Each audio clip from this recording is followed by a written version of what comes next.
گزارے کیسے زندگی،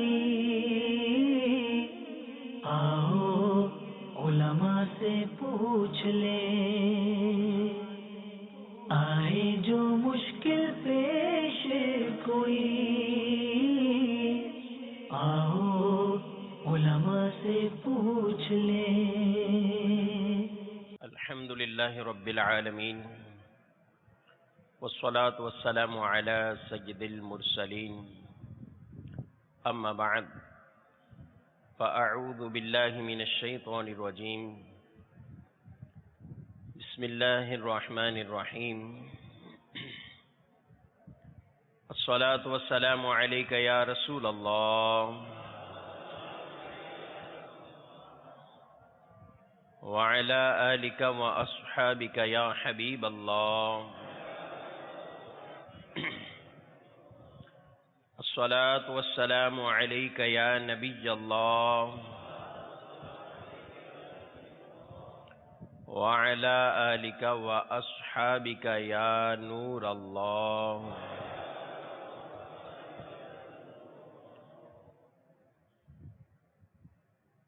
نویت سنت الاعتکاف۔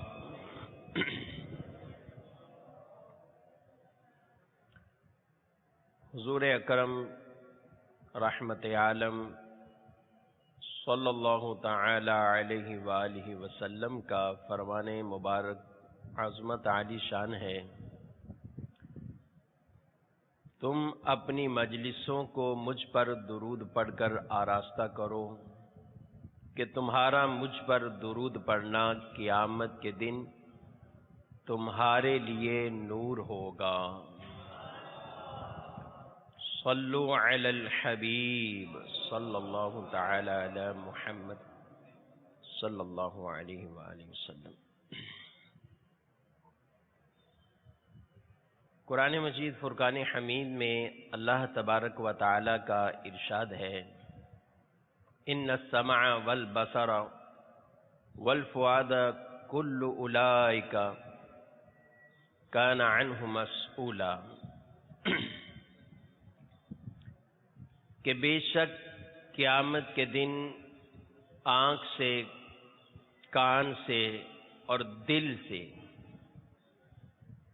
ان کے بارے میں سوال ہوگا، پوچھا جائے گا۔ فرض علوم کا سلسلہ ہے آج کے ہمارے اس بیان کا موضوع، جن کا تعلق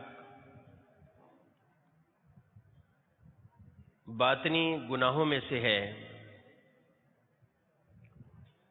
اور یہ وہ امراض ہیں، یہ وہ گناہ ہیں، وہ برائیاں ہیں کہ جن کا علم سیکھنا بھی آدمی پر فرض ہے، نہ صرف علم سیکھنا بلکہ ان کے معالجات یعنی علاج کرنا، ان باطنی بیماریوں کو اپنے آپ سے دور کرنا، یہ بہت اہم اور ضروری حصہ ہے، کیونکہ باطنی گناہ وہ گناہ ہوتے ہیں کہ عموماً ظاہری علوم کی طرف تو توجہ ہوتی ہے، ان کے بیانات کا سلسلہ بھی ہوتا ہے، لیکن باطنی امور کے جن کے بارے میں اکثر و بیشتر ہمیں سننے کو کم ہی ملتا ہے، جن کے بارے میں عموماً نصابی کتب خالی ہوتی ہیں، چاہے وہ مدارس کی تعلیمات ہوں یا اسکول، کالج، یونیورسٹیز کی تعلیمات ہوں، ان میں ان کی طرف توجہ بہت کم یا نہ ہونے کے برابر ہے۔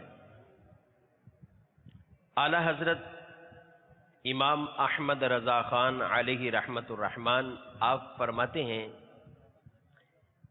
کہ باطنی گناہ مہلکات جو ہلاک کر دینے والے گئے، فرمائے ان کے بارے میں جاننا، ان کا علاج کرنا، یعنی ان سے اپنے دل کو پاک صاف کرنا، یہ بہت اہم فریضہ ہے، فرائض میں سے یہ ہے۔ دل کی صفات دو طرح کی ہوتی ہیں، اچھی صفات بھی ہوتی ہیں اور بری صفات بھی ہوتی ہیں۔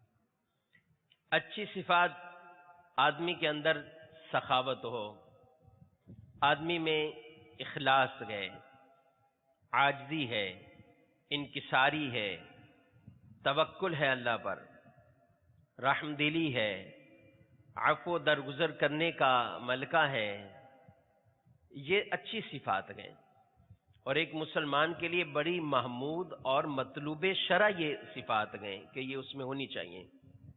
بعض صفات وہ ہیں جو بری صفات ہوتی ہیں، اور بری صفات میں ریا ہے، تکبر، بخل، بدگمانیاں، ناشکری کرنا، اللہ کی ذات پر توکل نہ رکھنا، عجب یعنی اپنی خود پسندی میں پڑ جانا، حب جاہ و مرتبہ، عزت چاہنا، لوگوں کے دلوں میں اپنا مقام بٹھانے کے لیے اعمال یا کوششیں کرنا، تو یہ بری صفات کے کیٹیگری میں۔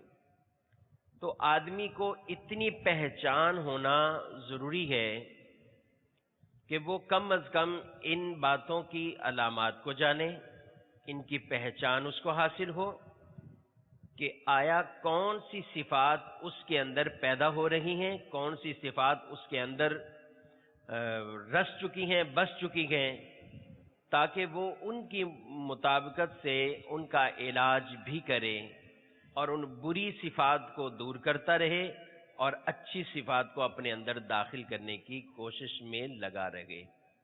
تو عموماً جب بیماری کا علاج ہوتا ہے تو آدمی تندرست ہوتا ہے، ٹھیک ہو جاتا ہے، صحیح ہو جاتا ہے جب بیماری کا علاج کیا جاتا ہے۔ تو چونکہ یہ باطنی بیماریوں کا بھی جب علاج ہوگا تو ضمن میں وہ اچھی صفات اس کے اندر خود بخود آتی جائیں گی۔ ریاکاری کا خاتمہ ہوگا، اخلاص اس کے اندر آ جائے گا، کہ ریاکاری کا خاتمہ تبھی ہوگا جب اخلاص کی دولت اس کو مل جائے گی۔ اسی طرح اور جتنی بیماریاں ہیں، تکبر کا خاتمہ ہوگا تو انکساری، عاجزی، اچھی صفت اس کے اندر آ جائے گی۔ تو بدگمانیاں ختم ہوں گی تو حسن ظن اس کے پاس آ جائے گا، اچھے گمان کرنا یہ آ جائے گا۔ تو یہ ایک چیز کا علاج کریں گے تو انشاءاللہ دوسری چیزیں خود بخود انسان کے اندر جو ہے وہ بستی رہیں گی، اور جب اچھی صفات اس طرح آتی رہیں اور دل پر اچھی صفات کا ہی غلبہ رہے تو انشاءاللہ دل بھی جو ہے وہ پاک رہے گا، صاف رہے گا۔ تو اس لیے باطنی گناہوں کو جاننا، ان کا علاج کرنا یہ بہت ضروری ہے۔ آج کے اس بیان میں مختلف فرض علوم کے کورس کے دوران ان باطنی گناہوں کے حوالے سے بھی، اخلاقیات سے متعلق بھی چند بیانات کا سلسلہ ہوا۔ آج ہم تکبر اور بدگمانی کے بارے میں کلام کریں گے اور ان کے علاج، علامات، یہ ہم سننے کی یہاں پر جو ہے وہ کوشش کریں گے۔ اللہ کریم کی بارگاہ میں دعا ہے رب تعالی ہمیں صحیح درست سن کر سمجھ کر اس پر عمل کرنے کی توفیق عطا فرمائے۔ تکبر کہتے کسے ہیں؟ تکبر کہتے ہیں خود کو دوسروں سے افضل جاننا اور دوسروں کو اپنی نظروں میں حقیر جاننا، خود کو اچھا، بہتر اور دوسروں کو حقیر جاننا، یہ تکبر کہلاتا ہے۔ اور تکبر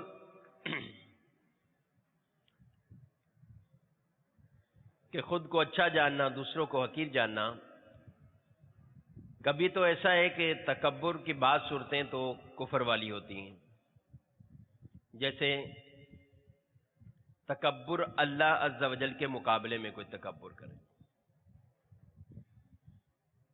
جیسا کہ فرعون کا تکبر قرآن مجید فرقان حمید میں اس کو بیان کیا گیا کہ اس نے کہا انا ربکم الاعلی فاخذہ اللہ نکال الآخرۃ والاولی. ترجمہ کہ میں تمہارا سب سے اعلیٰ اونچا رب ہوں، تو اللہ نے اسے دنیا اور آخرت دونوں کے عذاب میں اس کی پکڑ فرمائی، گرفت فرمائی.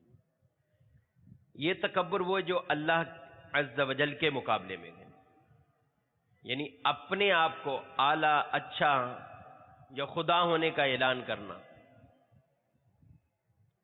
تو ایسا شخص خود وہ بھی کافر مشرک ہے، اور اس کی پیروی کرنے والے، اس کو خدا ماننے والے، معبود ماننے والے، یہ خود اسی کفر و شرک میں مبتلا ہوں گے. تو یہ پہلی تکبر کی ایک صورت کہ جو کفر والی صورت ہے. دوسری تکبر وہ بھی کفر والی صورت ہے کہ انبیاء کرام علیہم السلام کے مقابلے میں تکبر کرنا. انبیاء علیہ السلام کو حقیر جاننا، اپنے آپ کو بہتر جاننا، معاذ اللہ ثم معاذ اللہ. جیسے کفار کے بارے میں کہ کافروں میں سے کہ جنہوں نے نبی کریم صلی اللہ تعالی علیہ وآلہ وسلم کو حقیر جانا، حضور علیہ الصلوۃ والسلام کے بارے میں طرح طرح کی جو ہے وہ باتیں کی گئیں اور بد کلامی کی گئی.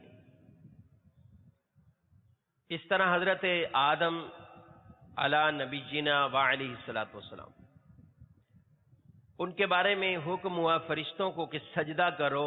ابلیس شیطان مردود نے سجدہ نہ کیا. وجہ کیا بنی؟ سبب کیا بنا؟ تکبر. کہا کہ انا خیر منہ، میں ان سے بہتر ہوں، میں ان سے بہتر ہوں.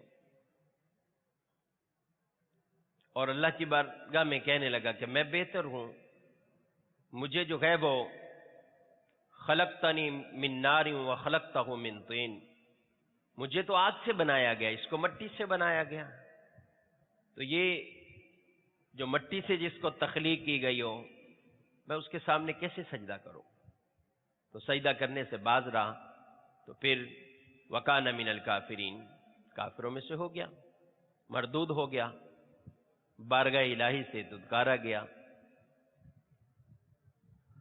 تو یہ نبی انبیاء کے مقابلے میں تکبر والی. تیسری صورت وہ کہ اللہ اور اس کے رسول کے علاوہ مخلوق میں سے کسی پر تکبر کرنا، اپنے آپ کو اس سے بہتر سمجھنا، دوسرے کو حقیر جاننا، اپنے ہم پلہ برابری کے حوالے سے ناپسند جاننا. المختصر، اپنے آپ کو بہتر اور افضل جاننا اور دوسرے کو حقیر جاننا. یہ تکبر جو مخلوق کے حوالے سے تکبر ہے. یاد رکھیں کہ ہر انسان کو کوشش کرنی چاہیے کہ اپنے دل کو تکبر سے صاف کرے، پاک کرے. میرے پیارے آقا صلی اللہ تعالی علیہ وآلہ وسلم ارشاد فرماتے ہیں، جو شخص تکبر، خیانت اور دین یعنی قرض سے بری ہو کر مرے گا، وہ آدمی جنت میں داخل ہو جائے گا. اور تکبر ہونے کے حوالے سے ارشاد فرمایا گیا کہ جس کے دل میں رائی کے دانے کے برابر یعنی تھوڑا سا بھی تکبر ہو، وہ جنت میں داخل نہیں ہوگا.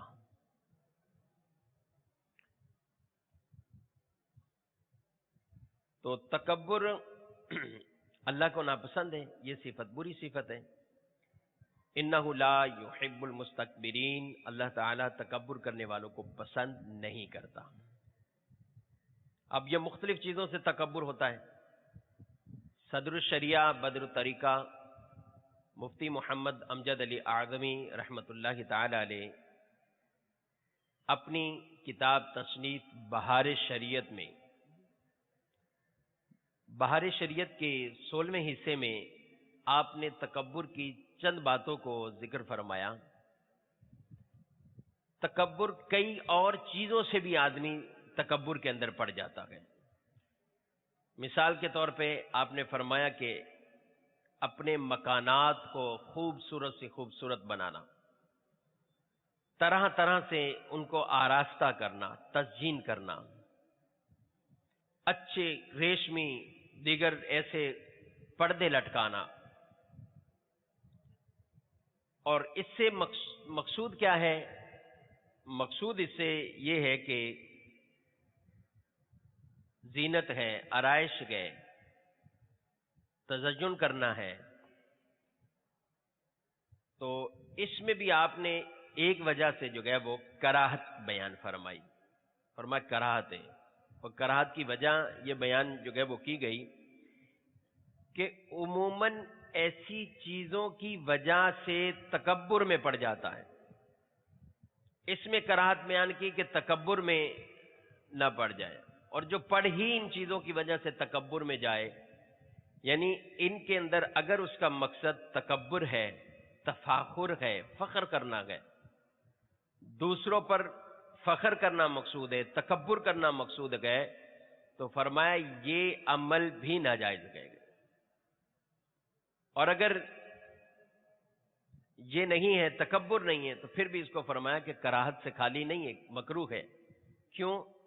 اس لیے کہ یہ عموماً ابتداً تو ایسی چیز پیدا نہ ہو، لیکن آہستہ آہستہ اس میں مبتلا ہو جاتا ہے، تو اس لیے یہ اس سے بچتا ہی رہ گئے۔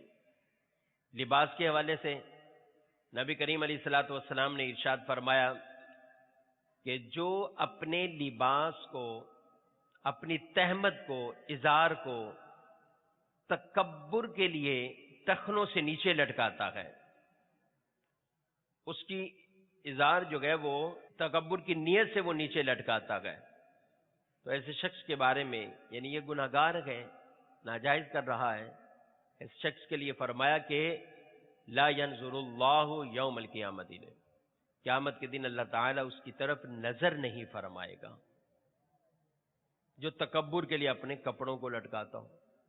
مکان کے لیے بھی تکبر ہو سکتا ہے، گاڑی کی وجہ سے بھی ہو سکتا ہے، لباس کپڑوں کی وجہ سے بھی ہو سکتا ہے۔ لباس کپڑوں کا ایک انداز تو یہ کہ تکبر کے لیے کپڑوں کو نیچے لٹکائے، تکبر کی نیت نہیں ہے، تکبر کے لیے ایسا نہیں کرتا، کپڑے خود ہی اس کے ٹخنوں سے نیچے چلے جاتے ہیں، تو ایسی صورتحال میں اس کے اوپر ناجائز کا حکم تو نہیں لگے گا۔ البتہ چونکہ یہ معاملہ مکروہ تنزیہ ہوگا، خلاف سنت ہے، سنت یہی ہے کہ آدمی کی تہمت ہو یا شلوار ہو، پاجامہ ہو، یہ ٹخنوں سے اوپر رہے، لیکن اگر تکبر کی نیت نہیں ہے پھر نیچے ہو جاتی تو پھر گناہ کا حکم نہیں لگے گا، لیکن کراہت تنزیہی اس میں مکروہ تنزیہ ہونا اس کا ہے۔ تو اور جو سنت کے مطابق لباس سلوائے، پہنے، ٹخنوں سے اوپر رکھے گا تو انشاءاللہ سنت پر عمل کرنے کا بھی اس کو ثواب حاصل ہوگا۔ ایک ہے اچھے کپڑے پہن لینا، اچھے کپڑے پہننے کے بعد دوسروں کو حقیر جاننا، یہ بھی تکبر کے زمرے میں، خود اچھا لباس پہنا ہے اور دوسروں کو حقیر جان رہا ہے۔ حالانکہ اچھا لباس پہننا یہ کوئی شرعاً منع نہیں ہے، اچھے مکان بنانا، حلال طریقے کے مطابق حلال اور جائز انداز طریقے اختیار کرتا ہوا آدمی مکان بھی بنائے، اچھی سے اچھی گاڑی استعمال کرے، اچھا سے اچھا لباس استعمال کرتا ہے تو وہ کرے، اللہ تعالیٰ نے دیا ہے خرچ کرے، اس کو خرچ کرے یا خرچ کرتا ہے تو اس پر کوئی حکم نہیں لگا سکتے جب اس کا ذریعہ آمدنی حلال ہے، جس چیز پہ لگا رہا ہے اس کی کوئی شرع کے اندر ممانعت نہیں ہے، اور جو طریقہ اپنایا جا رہا ہے اس میں کوئی ممانعت والا کام فعل نہیں ہے تو اس کو کیسے منع کیا جا سکتا ہے؟ نہیں منع کر سکتے، جائز ہے۔ بلکہ یہ بھی مطلوب شرع ہے کہ اللہ کی دی ہوئی نعمتوں کو استعمال کر کے، خرچ کر کے اس اچھی نیت کے ساتھ اس کو کریں گے تو یہ اور عمل اس کا جو ہے وہ قابل ثواب ہو جائے گا کہ اللہ کی دی ہوئی نعمتوں کا اظہار کر رہا ہے۔ اور لیکن اگر انہی چیزوں کی وجہ سے لباس اچھا پہنا اور دوسرے کو حقیر جان رہا ہے کہ میں لباس اچھا ہے اس کا، دوسرے کو حقیر گھٹیا جاننا، یہ تکبر کے اندر اس کو ڈال دے گا۔ تو چاہے لباس ہو، گاڑی ہو، مکانات ہو، ان کے اندر یہ ضروری ہے کہ فخر، تکبر، یہ چیزیں آدمی کے اندر جو ہے وہ نہ ہو۔ اسی طرح ایک انداز یہ ہے کہ کوئی شخص جو ہے وہ سواری پر ہے اور اس کے ساتھ لوگ پیدل بھی چل رہے ہیں۔ اب اگر یہ محض اپنی شان دکھانے کے لیے ایسا کر رہے ہیں، اس کی نیت شان دکھانا ہے، تو تکبر کے لیے کرتا ہے تو بالکل اس کو منع کیا جائے گا، پھر اس کی ممانعت آ جائے گی۔ لیکن تکبر نہیں ہے، بعض کا تو ایسا ہوتا ہے ضرورت ہے، سواری ایک دو ہیں تو جو بزرگ اشخاص ہیں ان کو بٹھا دیا، کمزور ہیں، کوئی بیمار تھا، کوئی زخمی ہے، اس کو سواری پہ بٹھا دیا، بقیہ پیدل چل رہے ہیں، جائز ہے بالکل۔ اسی طرح علماء، مشائخ، لوگ ان کے احترام کے لیے، عزت کے لیے ان کو سواری پہ بٹھاتے ہیں، خود پیدل چلنا ان کے ساتھ جو ہے وہ پسند کرتے ہیں، تو یہ بھی تکبر کے زمرے میں نہیں آئے گا۔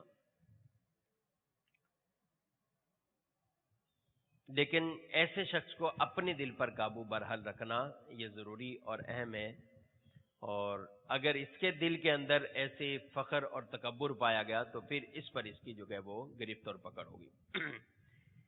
مال کماتا ہے، اب کوئی مال کمائے تو زیادہ سے زیادہ مال کماتا ہے، مال کمانے کی تو شرعاً ممانعت نہیں ہے، جب تک حرام کے اندر نہ پڑے، گناہ کے کاموں میں نہ پڑ جائے، حلال کمائے، جتنا کمائے، جتنا کمانا چاہتا ہے کمائے، حلال ذریعے سے کماتا رہے۔ لیکن اب اس میں بھی مختلف ارادے اور نیتیں عموماً کہ مال کس لیے کما رہا ہے، قدر کفایت سے زیادہ کیوں کما رہا ہے۔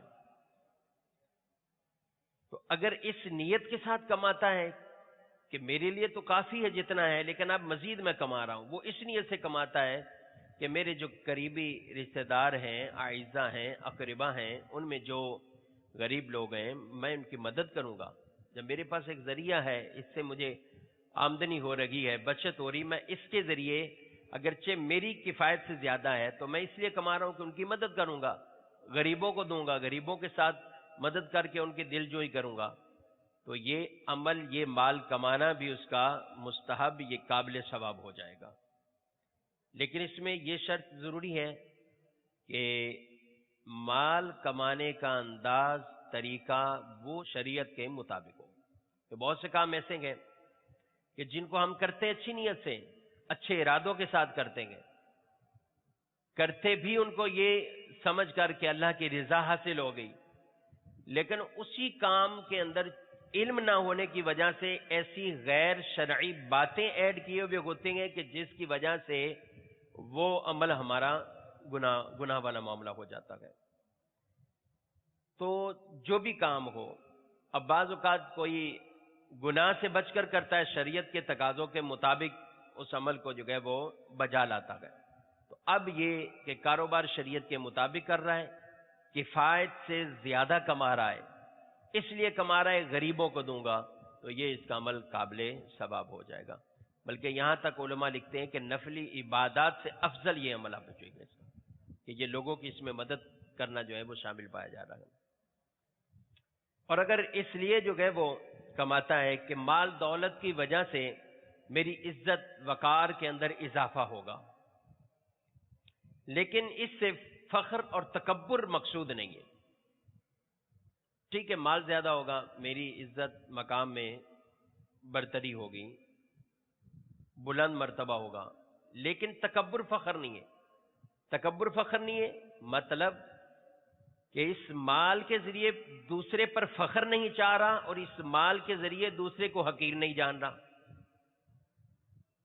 تو یہ وہ عمل ہے کہ یہ مباح ہے، یعنی نہ ثواب نہ گناہ اس پر۔ لیکن یہی مال اس لیے کماتا گئے کہ جس سے اس کا فخر مقصود ہے، تفاخر ہے، تکبر ہے، تو اب یہ ناجائز اور گناہ کے زمرے میں آ جائے گا۔ تو اس لیے تکبر کے حوالے سے مختلف طرح طرح کے پہننے سے بھی، کھانے پینے، دعوتوں کے انتظام کرنے، دعوتیں کرنے، شادی بیاہ کرنے، کئی چیزیں ایسی گئے ہمارے معاشرے میں کہ جس کے اندر فخر، تکبر وہ شامل ہو جاتا ہے، اور یہ بری صفت ہوتی ہے، اور اس میں کئی باتیں ایسی کہ جن کی وجہ سے آدمی گناہ کے اندر جو ہے وہ پڑ جاتا ہے۔ آدمی اچھا سے اچھا کھانا پسند کرتا ہے، کھائے، اچھا سے اچھا پینا پسند کرتا ہے، پیے، کھائے بھی، پیے بھی، پہنے بھی، شرطیں وہی دو ہیں، فخر نہ کرے، تکبر نہ کرے، اسراف سے بچتا رہے، اور جن چیزوں کے ذریعے یہ چیزیں خرید رہا ہے، آمدنی جو ہے وہ اس کی حلال طریقے سے ہو، تو ٹھیک ہے، کرتا رہے اچھے ارادوں کے ساتھ، کوئی اس کو ممانت والی بات نہیں۔ لیکن کہیں بھی اس نے کمی چھوڑ دی تو پھر یہ اس کی وجہ سے جو ہے وہ گناہ کے اندر پڑ جائے گا۔ تو اب کئی چیزیں یہ جو میں نے باہر شریعت کے حوالے سے یہ چند مثالیں بھی دیں، تو جن کا تعلق ان چیزوں سے ہے،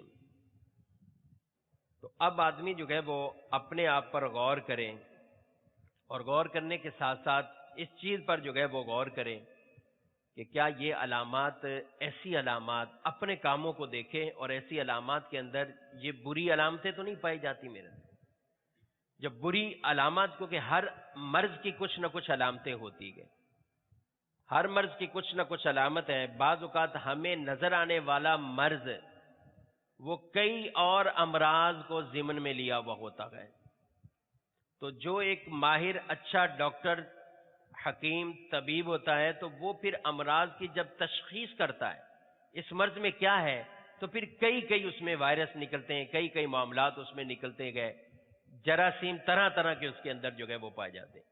اسی طرح دل کے ان امراض پر جب ہم غور کرتے ہیں تو پھر پہلے تو مرض اور ان کی علامات ہمارے سامنے آئے، پھر ہم ان کے علاج کی طرف بڑھیں۔ تو اب ہم اپنے چلنے پھرنے، کپڑے پہننے، گاڑی استعمال کرنے، مکانات، دیگر ان چیزوں سے جو ہے وہ ہم علامات کے ذریعے یہ پہچاننے میں کامیابی ہمیں ہوگی کہ ہم واقعی ہی ہمارے اندر یہ علامت، تکبر کی علامت پائی جاتی ہے کہ نہیں پائی جاتی۔ ایک مثال کے طور پر کوئی آدمی یہ تمنا رکھتا ہے، یہ خواہش رکھتا ہے کہ میری تعظیم کی خاطر لوگ جو ہے وہ کھڑے رہیں، بادب جو ہے وہ کھڑے رہیں، تاکہ میرا مقام مرتبہ دوسروں پر ظاہر ہو۔ اس ارادوں کے ساتھ جب تک میں کھڑا ہوں لوگ کھڑے رہیں، کسی مجلس میں جائیں تو لوگ فوراً کھڑے ہو کر استقبال کریں، بیٹھے بیٹھے استقبال نہ کریں۔ گھر پہ آؤں تو میرے استقبال کے لیے بھائی کھڑے ہو جائیں، میرے استقبال کے لیے فلاں کھڑے ہو جائیں۔ تو یہ وہ ایک علامت ہے جس کے بارے میں ہم خود اپنے اندر غور کریں کہ کیا میرے اندر یہ علامت تو نہیں پائی جاتی، کیونکہ ظاہر ہے باہر تو کوئی بھی نہیں کھڑا ہوگا، لیکن جب گھر میں جاتے ہیں تو گھر میں گھر کے حوالے سے بھی تکبر پیدا ہو سکتا ہے۔ میرے بھائی استقبال کے لیے نہیں کھڑے ہوئے، دوسرے نہیں کھڑے ہوئے۔ اب اس پہ غور کریں، اس علامت پر، اور اس بات کو بھی دیکھیں، رسول اللہ صلی اللہ تعالیٰ علیہ وسلم ارشاد فرماتے ہیں جس کو یہ خوشی ہو کہ لوگ میری تعظیم کے لیے کھڑے رہیں، وہ اپنا ٹھکانہ جہنم میں بنا لے۔ اس کے لیے جو ہے وہ ٹھکانہ جہنم کا ہے، جس کو یہ خوشی ہوتی ہے کہ لوگ میری تعظیم کے لیے کھڑے رہیں، جس کو یہ طلب ہوتی ہے لوگ میری تعظیم کے لیے کھڑے رہیں۔ بلکہ یہاں تک کہ نبی کریم صلی اللہ تعالیٰ علیہ وسلم ایک مرتبہ تشریف لائے تو صحابہ کھڑے ہوئے تو ارشاد فرمایا اس طرح نہ کھڑے ہوا کرو جیسے عجمی کھڑا ہوا کرتے گئے کہ ان میں بعض کی تعظیم کرتے گئے، تو ایسا نہ کرو۔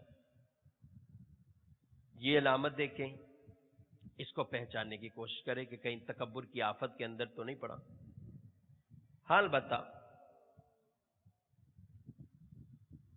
یہ ہے اس کے لیے کہ جو آ رہا ہے، لیکن کسی کے عزت عظمت کو اللہ تعالیٰ نے لوگوں کے دلوں میں ڈال دیا، اور لوگ محبتاً احتراماً ان کے لیے کھڑے ہوتے گئے، تو یہ اب اس کے اندر ممانت والی بات نہیں ہے. کوئی عالم آتے ہیں، پیر صاحب آتے ہیں، کوئی اور ذی مرتبہ دینی طور پر ان کا مقام ہے، مرتبہ ہے، لوگوں کو ان سے کوئی دنیاوی کوئی مقاصد نہیں ہوتے، چاپلوسی نہیں ہے ان کی، اس لیے کہ یہ عالم دین ہے، ان کو علم کی زینت حاصل ہے. ان علماء کی، مشائخ کی، پیران اعظام کی، ان کی تعظیم کے لیے لوگ کھڑے ہوتے گئے. تو یہ ان کا کھڑا ہونا جائز اور اچھا عمل ہے، اور اپنی اچھی نیتوں ارادوں پر وہ ثواب کے بھی حقدار ہوں گے. لیکن اس کے لیے ضرور حکم ہے کہ جو آ رہا ہے، جس کا ایسا استقبال ہو رہا ہے، وہ اپنے دل کو کس طریقے سے جو ہے وہ یہاں پر سنبھالے گا. ایک اور علامت کہ کہیں آتے جاتے یہ خواہش کرنا کہ میرا کوئی شاگرد، کوئی دوست، کوئی رفیق، کوئی عقیدت مند برابر یا پیچھے پیچھے چلے، یعنی جس سے لوگوں کے اندر میری بڑھائی برتری ظاہر ہو، پیچھے آگے چلے اس لیے کہ لوگوں میں میرا ایک مقام مرتبہ ظاہر ہو. تو یہ جو اپنے ساتھ یوں چلنے کا انداز جو ہے وہ پسند ہے، لوگوں کو پتہ چلے کہ یہ فوکس ہو کہ یہ آدمی جس کی تعظیم کی جا رہی ہے، اور اس کو خود یہ پسند ہے کہ میرے ساتھ ایسا معاملہ کیا جائے. تو حضرت سیدنا ابو درداء فرماتے ہیں جب تک کسی آدمی کے پیچھے چلنے والے ہوں تو اللہ تعالی سے اس کی دوری میں اضافہ ہوتا رہتا ہے. تو اس میں بھی وہی جو میں پہلے عرض کر چکا ہوں کہ کوئی آدمی خود نہیں بلکہ لوگ اس کی چاہت نہیں ہے، لیکن لوگ اس کی طلب میں رہتے ہیں، اس طرح رہتے ہیں اور محبت سے اس کا استقبال کرتے ہیں یا کہیں چھوڑتے گئے، تو اس میں حرج والی بات نہیں ہے. حال بتا کبھی ایسا ہوتا ہے کہ اس کو خود یہ چاہت ہوتی ہے، لیکن کس لیے ہوتی ہے؟ وہ اکیلے جانے سے گھبراتا ہے، کسی جگہ پر اس کو ڈر لگتا ہے، گھبراتا ہے، اب چاہتا ہے میرے ساتھ 2-3 ہو، میں اس جگہ پہ پہنچ جاؤں. تو یہ بھی جائز عمل ہے، اس میں بھی کوئی مذاکرے والی بات نہیں ہے. اسی طرح دشمن سے خوف ہے، کسی کی اذیت پہنچنے کا خوف ہے، تو یہ چاہتا ہے کہ میرے ساتھ 2-4 چلیں، تو اس میں بھی کوئی ممانعت والی بات نہیں ہے. لیکن پھر وہی اہم بات کہ جس کے ساتھ چلا جا رہا ہے، جس کا استقبال ہو رہا ہے، اس کو اس حوالے سے خود جو ہے وہ سوچنا ہے اور اس حوالے سے خود اس کو دیکھنا ہے. ایک اور علامت یہ ہے کہ کسی سے ملاقات کے لیے خود چل کر جانے میں ذلت سمجھے اور اس بات کو پسند کرے کہ لوگ میرے پاس آئیں، میں لوگوں کے پاس نہ جاؤں، لوگ میرے پاس آئیں. اس بارے میں ہم خود جو ہے وہ غور کریں کہ اگر ایسا مرض پیدا ہوا ہے تو کیوں پیدا ہوا ہے، کس وجہ سے پیدا ہوا ہے. اور بعض اوقات اپنی دینی یا دنیاوی مصروفیات کے پیش نظر کوئی کسی کے پاس نہیں جاتا، اس میں حرج نہیں ہے، لیکن کسی کے پاس جانے کے لیے ذلت سمجھے، کسی کے پاس جانے کے لیے ذلت سمجھے، اور تو یہ پھر برائی کے اندر پڑے گا. یہ وہ علامت جو ہے وہ پائی جاتی ہے. عام مصروفیت ہے، نہیں جاتا، اس وجہ سے کسی کے پاس نہیں جاتا، یا اس لیے لوگوں کے پاس نہیں جاتا کہ میں ان کی مجلس میں بیٹھوں گا، وہاں تو غیبتوں میں پڑ جاؤں گا، وہاں میں لوگوں کی جو ہے وہ برائیوں میں پڑ جاؤں گا، فضولیات میں پڑ جاؤں گا، لغو کاموں میں پڑ جاؤں گا، اس لیے لوگوں کے پاس جانے کو پسند نہیں کر رہا. تو ٹھیک ہے، اچھی بات ہے، اس میں تو کوئی معاملہ نہیں ہے، یعنی یہ اچھی بات ہے. ایک علامت یہ ہے کہ کسی کم تر آدمی، بظاہر جو کم تر لگ رہا ہے، اس کے پاس میں بیٹھ جانے سے آدمی کو تکبر آئے کہ یہ میرے پاس کیوں بیٹھ گیا، یہ گھٹیا آدمی ہے، کم تر آدمی ہے، یہ کیوں میرے پاس بیٹھا ہے، یہ ناگوار گزرے، اس کو خود کو افضل سمجھ رہا ہے، اس کو کم تر حقیر سمجھ رہا ہے. تو یہ بھی جو ہے وہ تکبر کے اندر داخل ہے، تکبر کی علامات میں سے کہ بنی اسرائیل کے ایک آدمی عابد، بہت بڑا عبادت گزار تھا، عبادت میں مشغول تھا، عبادتیں کر رہا تھا، یہاں تک اتنا بڑا مقام مرتبہ کہ بادل اس کے اوپر سایہ فکر رہتا، ایک آدمی گناہگار آدمی، اس نے دیکھا جاتے ہوئے کہ یہ اللہ کا نیک بندہ، سب دھوپ میں اور اس کے اوپر بادل ہے. اس کے دل میں ارادہ پیدا ہوا میں بھی توبہ کر لوں، اس کے پاس بیٹھ جاؤں، کوئی اچھے عمل مجھے بھی توفیق ہو جائے گی. وہ اس کے پاس گیا، جا کر بیٹھ گیا. اس عبادت گزار نے کہا کہ تم جو گئے وہ میرے پاس آ کے بیٹھ گئے، زمانے کا بدترین آدمی، گناہگار آدمی، اور میرے پاس آ کر جو ہے وہ بیٹھ گئے، چلو یہاں سے جاؤ. اس کو دھتکار دیا، نکالا اس کو اپنے پاس سے. تو جب وہ شخص چلا تو وہ بادل جو سایہ کیا ہوا تھا عبادت گزار پر، اب اس گناہگار آدمی کے ساتھ بادل بھی چلنے لگ جاتا ہے. اور اس وقت کے نبی کے لیے اللہ کی طرف سے حکم آتا ہے کہ ان دونوں سے کہہ دیں کہ یہ اپنی عبادتوں کا آغاز شروع سے کریں، کیونکہ عبادت گزار کی عبادت کو تکبر کی وجہ سے ختم کر دیا گیا ہے، غارت کر دیا گیا. اور اس گناہگار کی اس نیت اور عاجزی کی وجہ سے، اور اس اچھی نیت اور ارادے کہ میں اب نیکی کی طرف آ جاؤں، اللہ نے اس کے گناہوں کو معاف فرما دیا ہے. دونوں شروع سے عبادت کریں. اب دیکھیے آپ، ایک ہلکا سا انجام، یعنی بظاہر عمل چھوٹا سا لگ رہا ہے، کتنے سالوں کی عبادت جو ہے وہ اپنی رائے گا اور ضائع اس نے کر دی. تو اس لیے آدمی اپنے پاس کسی دوسرے کو بیٹھنے سے یہ تکبر کرے کہ یہ کون سا آدمی جو ہے وہ میرے پاس آ کر بیٹھ گیا ہے. لوگ آج غریب کے پاس بیٹھنا پسند نہیں کرتے. کیوں نہیں پسند کرتے؟ وجہ یہ ہے، سبب یہ ہے کہ ان کو حقیر جانتے ہیں، تو یہ تکبر میں پڑتے. رشتہ داروں کے رشتہ دار ہوں گے، وہ غریب رشتہ دار ہوگا، امیر رشتہ دار ہوگا، دونوں کے معاملات میں بہت بہت فرق ہوگا. ان سے ملاقات، ان سے تعلقات، یہ سب معاملات. سگی بہنیں ہوں، بعض بہنوں کی شادی امیر گھرانے کے اندر ہوگی، بعض بہنوں کی شادی غریب کے اندر ہوگی. ہے بہنیں ہیں، قریبی رشتہ ہے، لیکن اس کے باوجود آدمی ان سے پھر ملاقات، ان کے طریقہ کار میں کئی فرق آ جاتا ہے. امیر کو جو ہے وہ کلام کرتا ہے تو کسی اور انداز سے، غریب سے تو کسی اور انداز سے. تو یہ غور کرتا رہے، ان علامات کو دیکھتا رہے. اگر یہی فخر تکبر والی اس کے اندر یہ علامت پیدا ہوتی ہے تو بالکل یہ قابل گرفت علامت ہے. ایک یہ ہے کہ کسی کو حقیر جانتے ہوئے سلام میں پہل نہ کرنا، اور یہی توقع رکھنا لوگ مجھے سلام کرتے رہیں، لوگ میرے پاس آتے رہیں، سلام کرتے رہیں، پیش ہوتے رہیں. یہ حقارت کی وجہ سے کسی سے سلام نہیں کرتا. یہ بھی ان علامات میں سے ایک علامت پائی جاتی ہے. سلام کرنا تو مسافہ نہ کرنا. اس لیے مسافہ نہ کرنا حقیر جانتے ہوئے میں اس کے ساتھ ہاتھ نہیں ملاؤں گا. تو یہ بھی اگر حقیر جان کر یہ عمل کرتا ہے، یہ اس کو جو ہے وہ تکبر میں ڈالے ہوئے. اس طرح کی کئی چیزیں ہیں، اگر ہم ان کو غور کرتے رہیں، جو یہ علامات چند ایسی جو ہے وہ پائی جاتی. کسی کی نصیحت کو قبول نہ کرنا، مشورہ نصیحت کو قبول نہ کرنا، اور اپنی نصیحت اور مشورے کے بارے میں یہ رکھنا کہ یہ بس اس کو فوراً قبول ہی کرے. اپنا مشورہ قبول کرے، مشورہ قبول نہ ہوا ناراضگی کا اظہار کرے، منہ پھلائے. یہ کیوں کرتا ہے؟ اس لیے کرتا ہے کہ لوگوں کو حقیر جانتا ہے کہ میری بات یہ مانے، میں نہ ان کی مانوں. ان کی باتوں کی کیا اہمیت ہے؟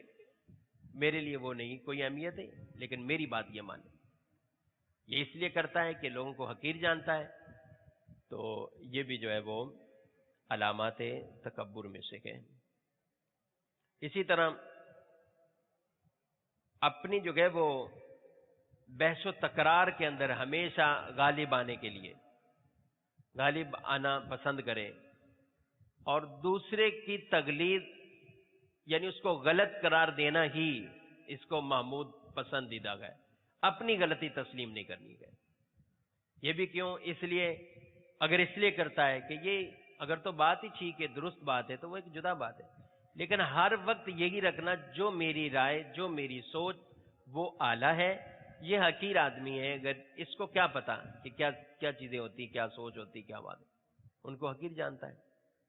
تو یہ بھی تکبر کی جو ہے وہ وبا کے اندر جو ہے وہ پڑا ہوا ہے.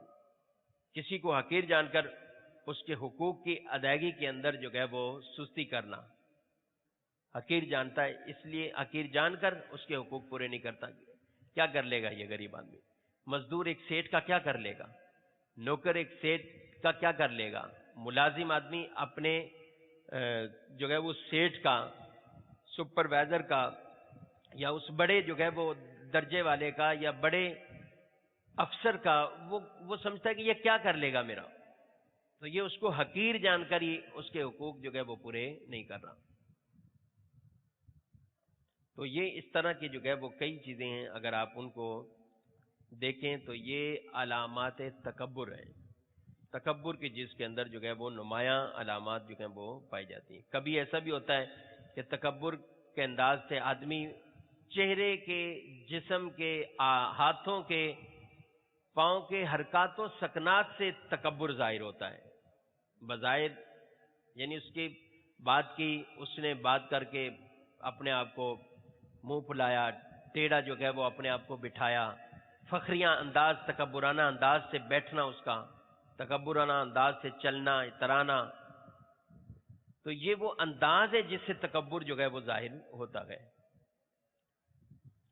اور بعض اوقات یہ ہے کہ تکبر کے کلمات کو اپنی زبان سے بول دینا، دوسرے کو واقعی گھٹیا بتانا، جاہل بتانا، اس دوسرے آدمی کو حقیر جاننا اور بتانا، یہ زبان سے بول دیتا اس کو.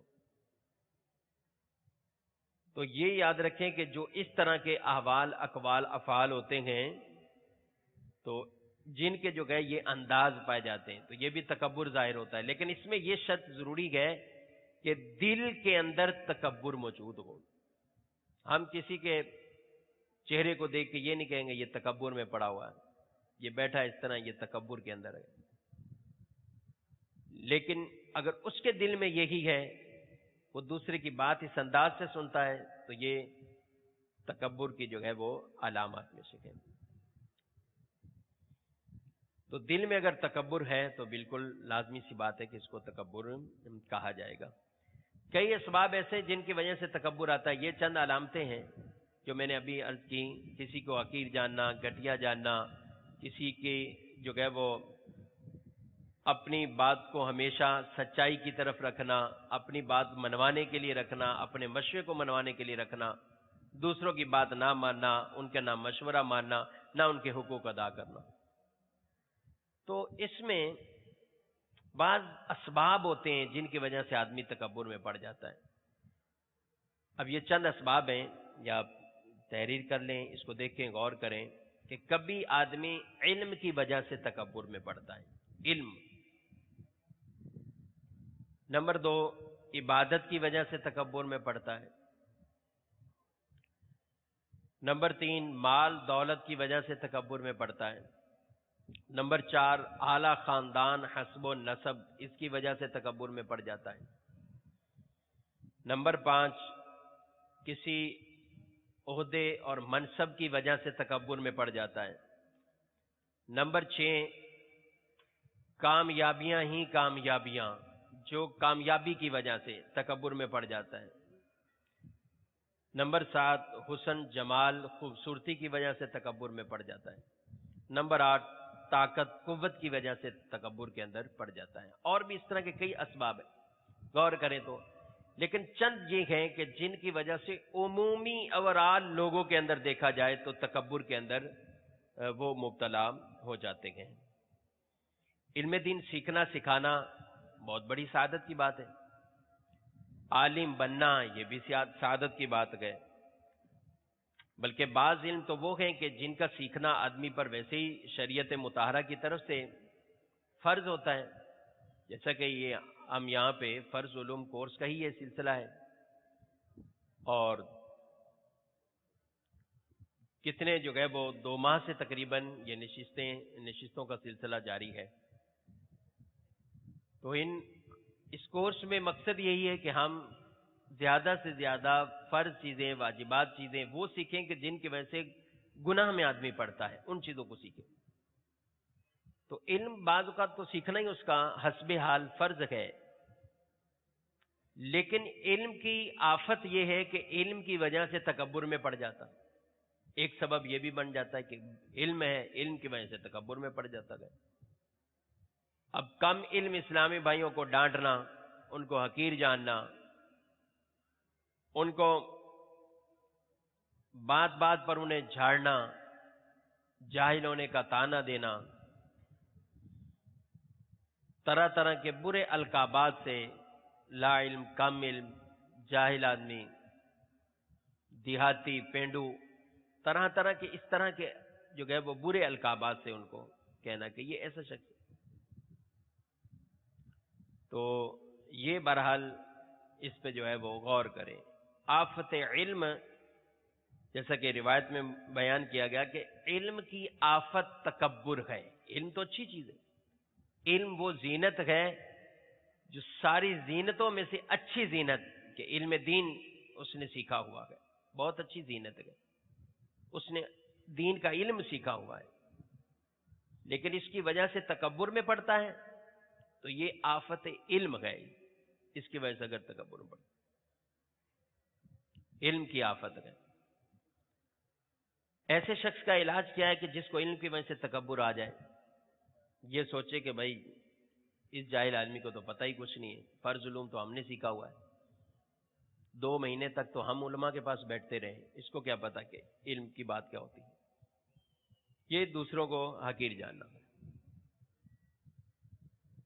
تو اس کا علاج یہ ہے کہ کوئی بھی عالم ہو، یہ تو ہم نے چند نشستیں میں شرکت کی، کوئی بھی عالم بھی ہو، 8 سال درس نظامی پڑھتا ہے، عالم بن جاتا ہے، مفتی بن جاتا ہے، اور اس کے ساتھ ساتھ تکبر میں پڑ جاتا ہے. تو اس کا علاج یہ ہے کہ اپنے آپ کو سمجھانے کی کوشش یوں کرے کہ شیطان بھی بہت بڑا عالم تھا، بہت بڑا علم والا تھا، ایسا علم کہ جس کو معلم الملائکہ کہا جاتا ہے، فرشتوں کو درس اور واز کرنے والا. تو علم تھا بہت زیادہ، لیکن ساتھ ساتھ انجام کیا ہوا؟ کفر اور مردود ہو گیا اللہ کی بارگاہ میں. تو علم رکھنے والے اشخاص اللہ سے اپنے آپ کو ڈراتے ہوئے، اور علم والے جو علم ہونے کے باوجود بھٹک گئے، راستوں سے نکل گئے، ان کی طرف توجہ کریں. وہ بھی تو علم تھا، ان کے پاس بھی تو علم. کتنے جو ہے وہ ایسے گئے کہ جو علم ہونے کی وجہ سے علم، اتنا علم جو ہے وہ زیادہ ہو گیا کہ اپنے علم پر ایسا فخر تکبر ہوا کہ اپنے آپ کو ہی بہت بڑا سمجھا، بقیہ کو کچھ نہ سمجھا، بھٹک گئے، راستوں سے گمراہ ہو گئے. شیطان کو دیکھو تو مردود ہو گیا. تو اس لیے علم والا اپنے آپ کو یہ چیزیں سمجھانے کی کوشش کرے. علم سے تکبر ہے تو ان چیزوں کے ذریعے اپنا علاج کرے. ان لوگوں کے بارے میں پڑھے کہ جو علم کی وجہ سے اپنے آپ کو جنہوں نے جو ہے وہ تباہ کر لیا. علم سیکھنا اپنی جگہ اچھی بات ہے، لیکن علم کی وجہ سے اس میں پڑ گیا تو یہ پھر گناہ اور ہلاکتوں کے اندر پڑ گیا ایسا شخص. دوسری، علم کے حوالے سے کہ یہ تو بظاہر علم ہے، علم پر عمل کا جب سوال ہوگا قیامت کے دن تو میں نے کیا جواب دینا ہے؟ علم پر عمل کا سوال ہوگا، جب اپنے علم پر کہاں تک عمل کیا، تو خود سوچے، اپنے آپ کو سمجھائے کہ میرے پاس علم ہے، میرا عمل کیا ہے، میرا کردار کیا ہے. تو یہ سمجھائے. تو جب اس طرح سمجھائے گا اپنے آپ کو تو یہ پھر اس میں اس کو کامیابی ملے گی، عاجزی آئے گی، انکساری آئے گی، تکبر کا خاتمہ ہوگا. دوسری بات، دوسرا سبب کہ عبادت کی وجہ سے تکبر آنا. دوسرا سبب کیا ہے؟ عبادت کی وجہ سے تکبر آنا. اب کوئی آدمی عبادات کرتا ہے، فرائض پڑھتا ہے، فرائض پڑھنے کے ساتھ ساتھ تہجد پڑھ رہا ہے، نوافل پڑھ رہا ہے، اشراق چاش پڑھ رہا ہے، یا دیگر وظائف پڑھ رہا ہے، روزانہ سب اوراد جو وظائف کے اس کو پڑھنے چاہیے وہ پڑھتا ہے، اس میں ٹائم دے رہا ہے، ادھر لگا ہوا ہے. اسی طرح اور کوئی نیکیاں کرتا ہے، نیک اعمال کے اندر مشغول ہے. مثال کے طور پہ بڑھ چڑھ کر مدنی کام کے اندر حصہ لیتا ہے، مدنی کام کرتا ہے. اس طرح کے معاملات یعنی نیکیاں اس کی زیادہ ہے، عبادتیں کرتا رہتا ہے. لیکن اپنے عبادت کی وجہ سے اپنے آپ کو بڑا سمجھ لیتا ہے کہ میرا مقام مرتبہ بہت بڑا ہو گیا. یہ دوسروں کو حقیر جانتا ہے، ان کی ذلت کرتا ہے، اشاروں سے کنایوں سے اس چیزوں کا اظہار کرتا رہتا ہے. اپنے وہم و گمان میں سوچتا ہے میں اس سے بڑا اچھا ہوں، یہ تو تہجد بھی نہیں پڑھتا، میں تہجد پڑھ لیتا ہوں، میں نوافل اتنے کثرت سے پڑھتا ہوں، تلاوت اتنی پڑھتا ہوں، اتنی منزلیں جو ہے وہ قرآن شریف کی پڑھ لیتا ہوں، اتنے نفلی روزے رکھتا ہوں. ان عبادات کی وجہ سے لوگوں پر فخر جتاتا ہے، لوگوں پہ فخر کرتا ہے، لوگوں کو حقیر جانتا ہے. تو یہ شخص بھی تکبر کی جو ہے وہ یعنی یہ بدترین تکبر کی یہ صورت ہے کہ آدمی عبادت بھی کرے اور عبادت کر کے تکبر میں پڑ جائے. اور عبادت کر کے تکبر میں پڑا اور پھر اس کا انجام آپ نے ابھی میں نے آپ کو مثال میں سمجھایا کہ بنی اسرائیل کے اس عابد کی کس طرح عبادت کو اللہ تعالیٰ نے رائگاں اور ضائع فرما دیا ہے.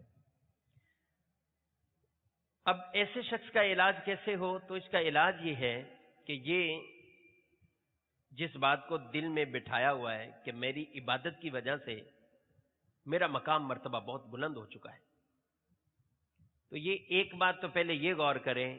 اس کا علاج یہ ہے پہلے اپنا یہ ٹیسٹ کروائے کہ آیا واقعی ہی جس نے عبادت کی ہے وہ درست عبادت کی ہے. پہلے تو یہ دیکھیں. میں نماز پڑھنی ہے تو نماز کی بھی تو اتنی شرائط ہے، نماز کی اتنی شرائط ہیں، نماز کے اتنے فرائض ہیں، نماز کے اتنے واجبات ہیں. شرائط، فرائض، واجبات، ان چیزوں کو دیکھنا اس نے، ان چیزوں کو اس نے غور کرنا ہے کہ آیا واقعی میرے پاس اتنا علم تھا کہ میں نے ان چیزوں پر عمل کرتے ہوئے واقعی اس پر عمل کر لیا، نماز کو درست طریقے سے پڑھ لیا، شرائط واجبات کے ساتھ میں نے اس نماز کی ادائیگی کی ہے. تو اگر اسی کے اندر کمی ہے تو اس کی نماز ہی کیسے درست ہوگی؟ نماز کی شرط چھوڑے گا، نماز اس کی شروع کیسے ہوگی؟ نماز کے فرائض چھوڑیں گے، نماز اس کی جو ہے وہ نماز ہی نہیں ہوئی. نماز کے واجبات چھوڑتا ہے تو واجبات ترک کرنے کی وجہ سے جو ہے وہ کتنی صورتیں اس کی کہ جس کی وجہ سے سجدہ صاحب سے تلافی ہو جائے گی، اور کئی صورتیں کہ جس کی وجہ سے اس کو نماز ہی دوبارہ پڑھنی پڑے گی. تو پہلے تو یہ دیکھ لے کہ جو عبادت کر رہا ہے وہ بھی ٹھیک کر رہا ہے کہ نہیں کر رہا. یہ نفلی روزہ تو رکھ رہا ہے لیکن نفلی روزہ رکھنے کے ساتھ ساتھ یہ کوتاہیاں کتنی کر رہا ہے. ادھر نفلی روزہ رکھا ہوا ہے، والدین کی نافرمانی کر رہا ہے، والدین کا کہنا نہیں مان رہا، والدین کے کہنے اور خدمت کو بوجھ سمجھ رہا ہے کہ یہ میرے اوپر انہوں نے کام ڈالے ہوئے، میں نے نفلی روزہ رکھا ہوا عبادت کر رہا ہوں. تو کیا یہ عبادت گزار شمار کیا جائے گا؟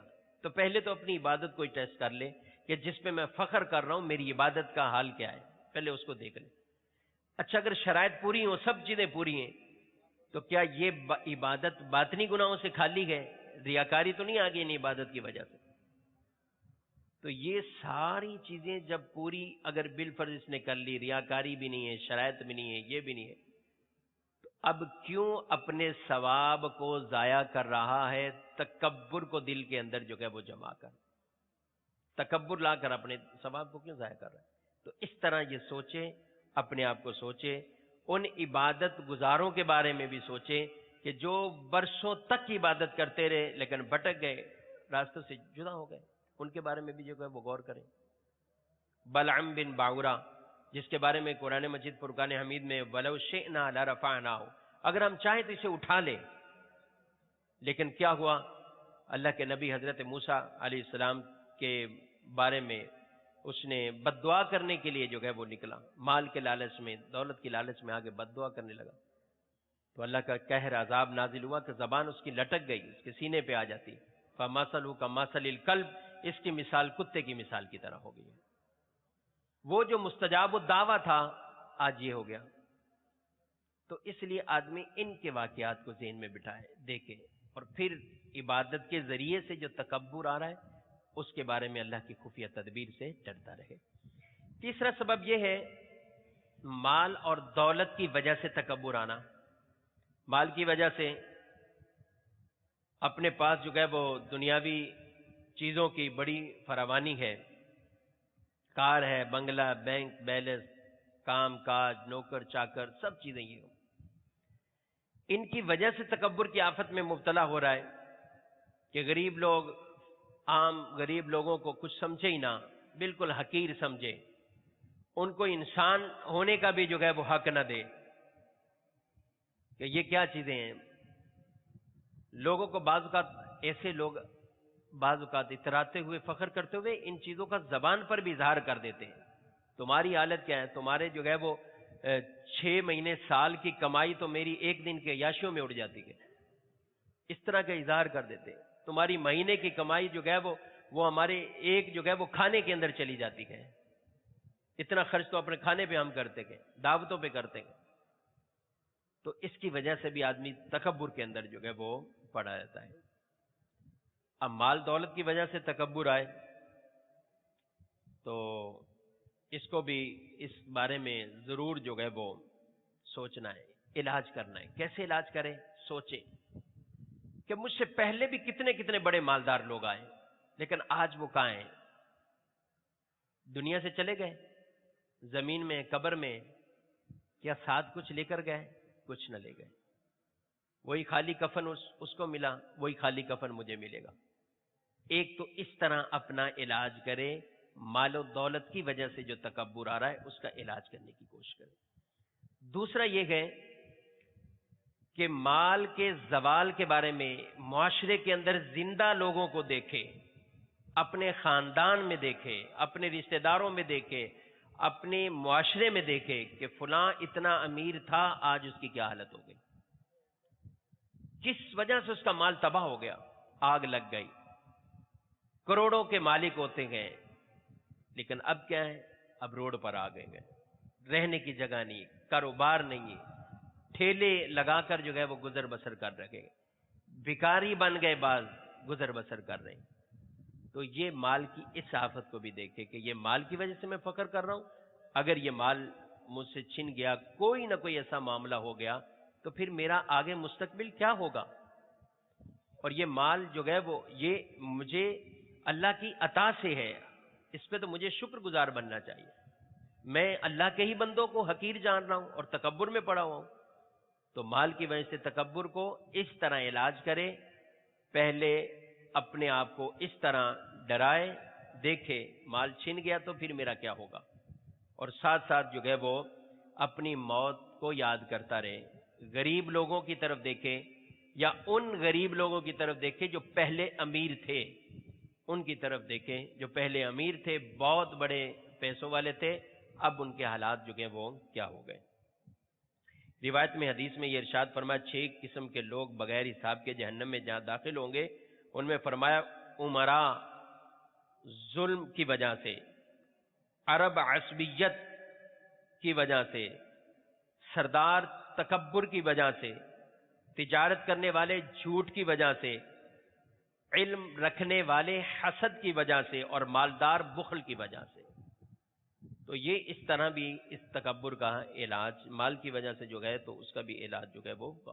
اور خوش نصیب ہے وہ مالدار لوگ جو عاجزی اختیار کرتے ہیں. اللہ کے نبی صلی اللہ تعالی علیہ وسلم نے ارشاد فرمایا، خوشخبری ہے اس شخص کے لیے جو تنگ دستی جن کو نہیں ہے، تنگ دستی نہ ہوتے ہوئے عاجزی تواضع اختیار کرے اور اپنا مال جائز کاموں میں خرچ کرے، مسکین محتاجوں پر رحم کرے، اہل علم و فقہ علماء سے میل جول رکھے.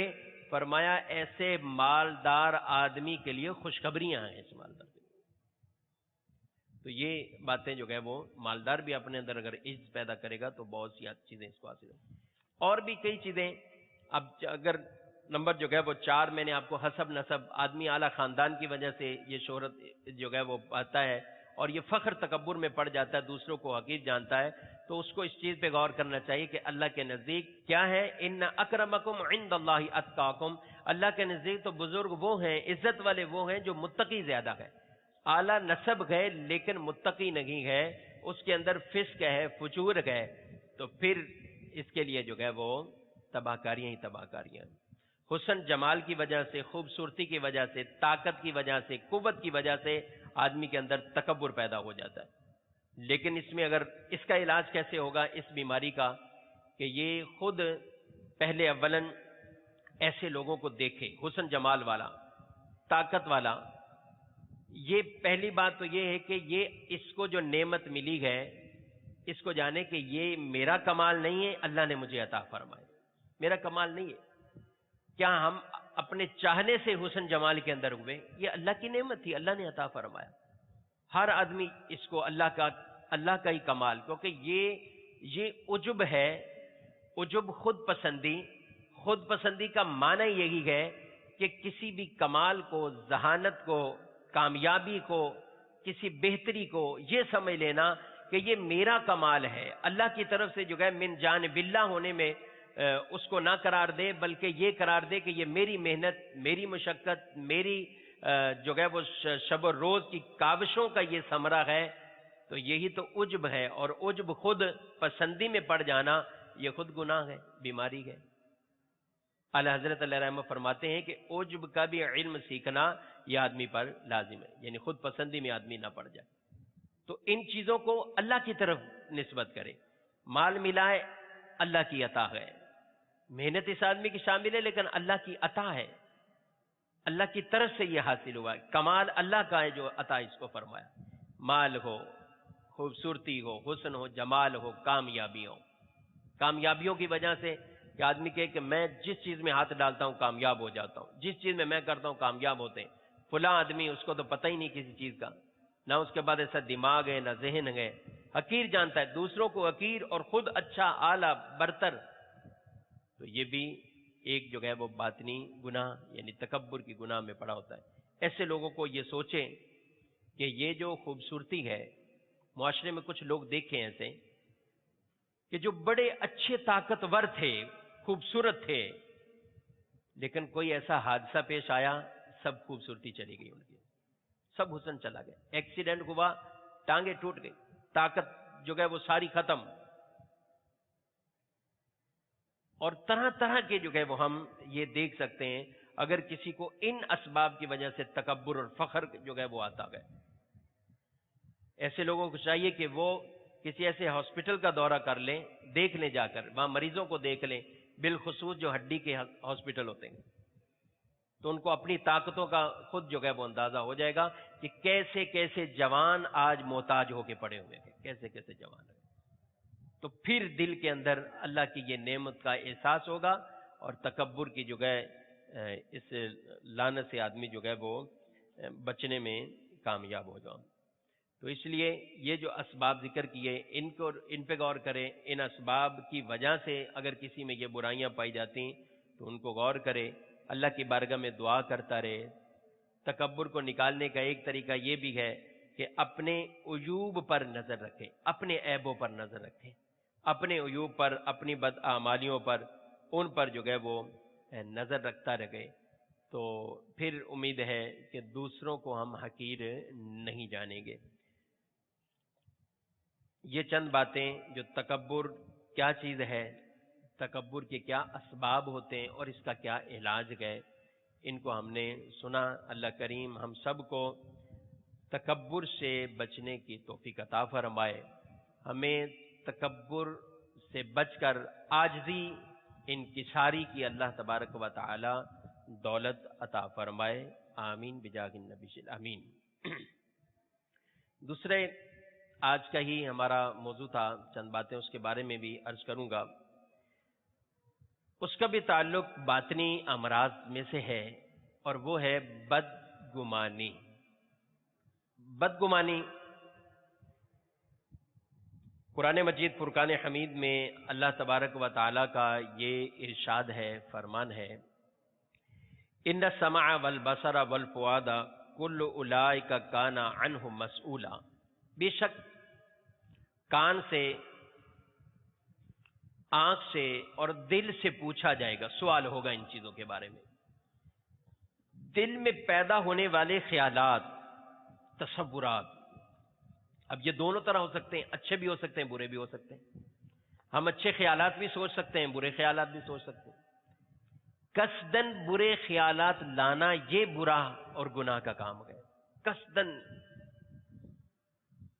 بعض باتیں دل میں پیدا ہو جاتی ہے، تو ابتداً اگر کوئی تصور آ جائے، کوئی وسوسہ آ جائے، کوئی پیدا ہو جائے، تو اس پہ تو پکڑ اور گرفت نہیں ہے، لیکن کسی گناہ کے بارے میں دل کے اندر پکا عزم کر لینا، عزم مصمم جسے کہا جاتا ہے، وہ کر لینا، تو اس عزم پر اس کو پکڑ ہوگی، اس پر اس کی گرفت ہے، یہ گناہ گار ہوگا، اس عزم کرنے کا گناہ ملے گا۔ ویسے آدمی جب تک گناہ کر نہ لے گناہ نہیں ملتا، لیکن وہ گناہ جن کے بارے میں عزم ہو جائے، پکا ارادہ ہو جائے کہ اس کو گناہ کرنا ہی گئے، اب بالفرض کسی وجہ سے نہیں ہوا، گناہ کرنے کے ارادے سے نکل گیا، گناہ کرنے کے موقع پر پہنچ گیا، لیکن عزم پکا ہے کہ گناہ کرنا ہے، لیکن کسی وجہ سے نہیں ہوا، تو یہ جو کسی وجہ سے اس سے گناہ نہیں ہوا، تو جو عزم اس کے دل میں بیٹھا ہوا ہے، اس پر یہ گناہ گار ہوا ہے، اس کا تو اس کو گناہ ملے گا جو اس نے عزم کر لیا ہے۔ تو دل کے بارے میں بھی تو دل کی سوچیں اچھی رکھنی چاہیے، دل کے تصورات، خیالات اچھے رکھنے چاہیے، اور اس کے بارے میں کہ یہ ہمیں اس کے بارے میں سوال ہوگا، اور دل کی مختلف بیماریاں ہیں، کینہ ہے، حسد ہے، خود پسندی ہے، حب جاہ ہے، یہ وہ بیماریاں ہیں جو دل کے اندر جو ہے وہ پیدا ہوتی ہیں۔ تو جب ان بیماریوں کا علاج کریں گے تو اچھی چیزیں آتی جائیں گی، بدگمانی کا علاج ہوگا تو حسن ظن آ جائے گا، تکبر کا علاج ہوگا تو عاجزی، انکساری آ جائے گی، اور جب خود پسندی، اس کا علاج ہم کریں گے تو ہر نعمت کو ہم اللہ تعالیٰ کا فضل اور اللہ تعالیٰ کی نعمت جو ہے وہ اس کے طور پر یاد کریں گے، تو شکر کی دولت ہمارے اندر داخل ہو جائے گی۔ تو دل کے اوپر جو ہے وہ یعنی اچھی صفات لانے کی کوشش کرنی ہے۔ اللہ تبارک و تعالی قرآن مجید فرقان حمید میں ارشاد فرماتا ہے، یا ایھا الذین آمنوا اجتنبوا کثیرا من الظن ان بعض الظن اثم، اے ایمان والو بہت گمانوں سے بچو کہ بے شک کوئی گمان گناہ بھی ہو جاتا ہے، بعض گمان گناہ ہوتے ہیں، بعض یعنی مختلف فرما دیا کہ بچو، گمانوں سے بچو، کثرت سے گمان ایسے کرنے میں تاکہ آدمی محتاط رہے۔ بعض گمان ایسے ہیں کہ جو آدمی کو گناہ کے اندر جو ہے وہ ڈال دیتے ہیں۔ اب گمان کی بنیادی طور پر گمان کہتے کسے، گمان کی کیا تعریف ہے؟ اس بارے میں یہ ہے کہ گمان ہر وہ خیال جو کسی ظاہری علامت نشانی سے حاصل ہوتا ہے۔ گمان کسے کہتے ہیں؟ وہ تصور، وہ خیال جو کسی ظاہری نشانی اور علامت سے حاصل ہو جاتا ہے۔ مثال کے طور پر ہم کسی جگہ اگر دھواں دیکھ رہے ہیں اٹھ رہا ہے تو ہمیں یہ خیال، تصور، گمان کہ یہاں آگ ہے جس کی وجہ سے یہ دھواں اٹھ رہا ہے، تو یہ ایک ظاہری نشانی دیکھی، وہ ہم اس تک جو ہے وہ پہنچ گئے۔ گمان کی دو قسمیں بنیادی طور پر، اچھا گمان جسے حسن ظن کہا جاتا ہے، ذا سے ذا، حسن ظن، اچھا گمان، اور نمبر دو سوء ظن یعنی بدگمانی، برا گمان، اسی برے گمان کو بدگمانی بھی کہا جاتا ہے۔ حسن ظن اچھا گمان اور بدگمانی، سوء ظن برا گناہ۔ اب ان میں سے ہر ایک کی آگے پھر مختلف تفاصیل ہے۔ ان میں اچھا گمان رکھنا کبھی تو واجب ہوتا ہے، وہ کیا ہے کہ ہم اللہ کے بارے میں اچھا گمان رکھیں، مخلوق کا اللہ تعالی کے بارے میں اچھے گمان رکھنا۔ اور روایات میں گئے کہ اللہ تعالی، حدیث قدسی میں یہ فرمایا گیا کہ میں اپنے بندوں کے گمانوں کے پاس ہوں، بندے جس طرح میرے گمان میرے بارے میں کرتے ہیں، تو اللہ کے بارے میں اچھا گمان رکھنا ہے واجبات میں سے۔ عام مومنین کے بارے میں اچھے گمان رکھنا بعض اوقات کسی کام فعل کو دیکھ کر اس کے بارے میں حسن ظن کرنا یہ واجبات میں سے ہوتا ہے. اور عام حسن ظن رکھنا، نماز پڑھتا ہوگا کسی نیک آدمی کے بارے میں یہ گمان کہ یہ نوافل بھی پڑھتا ہوگا، نیک کام بھی کرتا ہوگا اور بھی نیک کام کرتا ہوگا، یہ اچھے اچھے گمان اس کے بارے میں، یہ حسن ظن مستحبات میں سے ہے. اور بعض اوقات کوئی ایسا کام دیکھ کر، کسی نیک آدمی کا کام دیکھ کر جس میں دو پہلو نکلتے ہوں، بظاہر کوئی برا پہلو بھی ہے لیکن کام جس نے کیا ہے وہ نیک آدمی، دیندار آدمی ہے، عالم کو ہم نے دیکھا ہے، اب اس میں ہم کچھ سوچے دوسرا پہلو بھی، تو اب ایسی صورت میں اعلی حضرت فاضل بریلوی رحمۃ اللہ تعالی علیہ آپ یہ فرماتے ہیں کہ مسلمان کا حال حتی الامکان صلاح یعنی اچھائی پر محمول کرنا، گمان کرنا واجب ہے. حتی الامکان اچھے گمان جو ہے وہ رکھے جائیں، جبکہ کوئی ایسا ظاہری بدگمانی والا کرینہ نہ پایا جاتا ہو تو اب واجب ہے کہ اس کو اچھے پر معمول کیا جائے.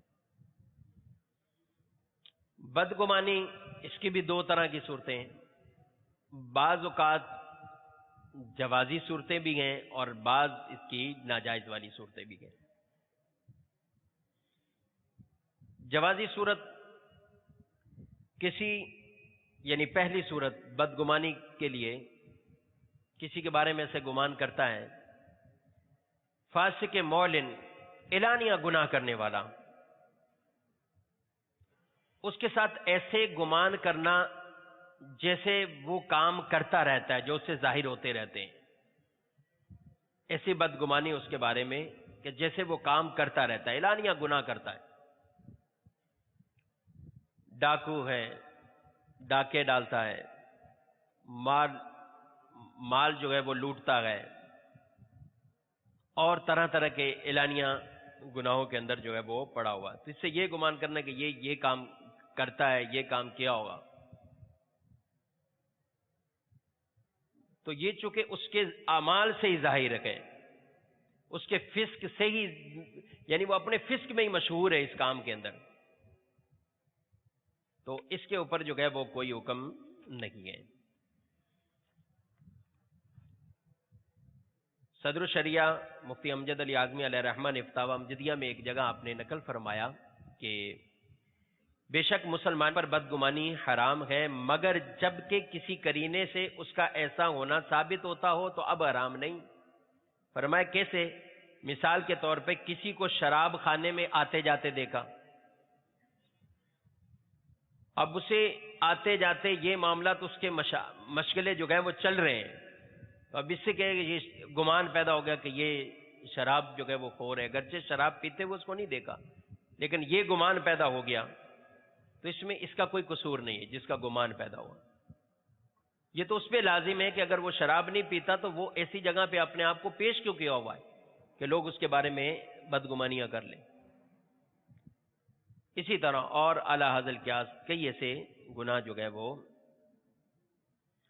سیدنا عمر فاروق رضی اللہ تعالیٰ فرماتے ہیں جو اپنے آپ کو خود تہمت کے لیے پیش کر دے تو وہ اپنے بارے میں بدگمانی کرنے والے کی ملامت نہ کرے. اب اس میں ایک یہ ہے کہ آپ اپنے ذہن میں سوچا یہ اس حد تک ہے کہ بدگمانی کی تو اس پہ پکڑ نہیں ہے، قصور نہیں ہے، علامت پائی گئی، کرینہ پایا گیا. ایک یہ ہے کہ اب اس چیز کو کیا ہم وویلا مچا دیں، بتا دیں لوگوں کو، اس کی اجازت نہیں ہے.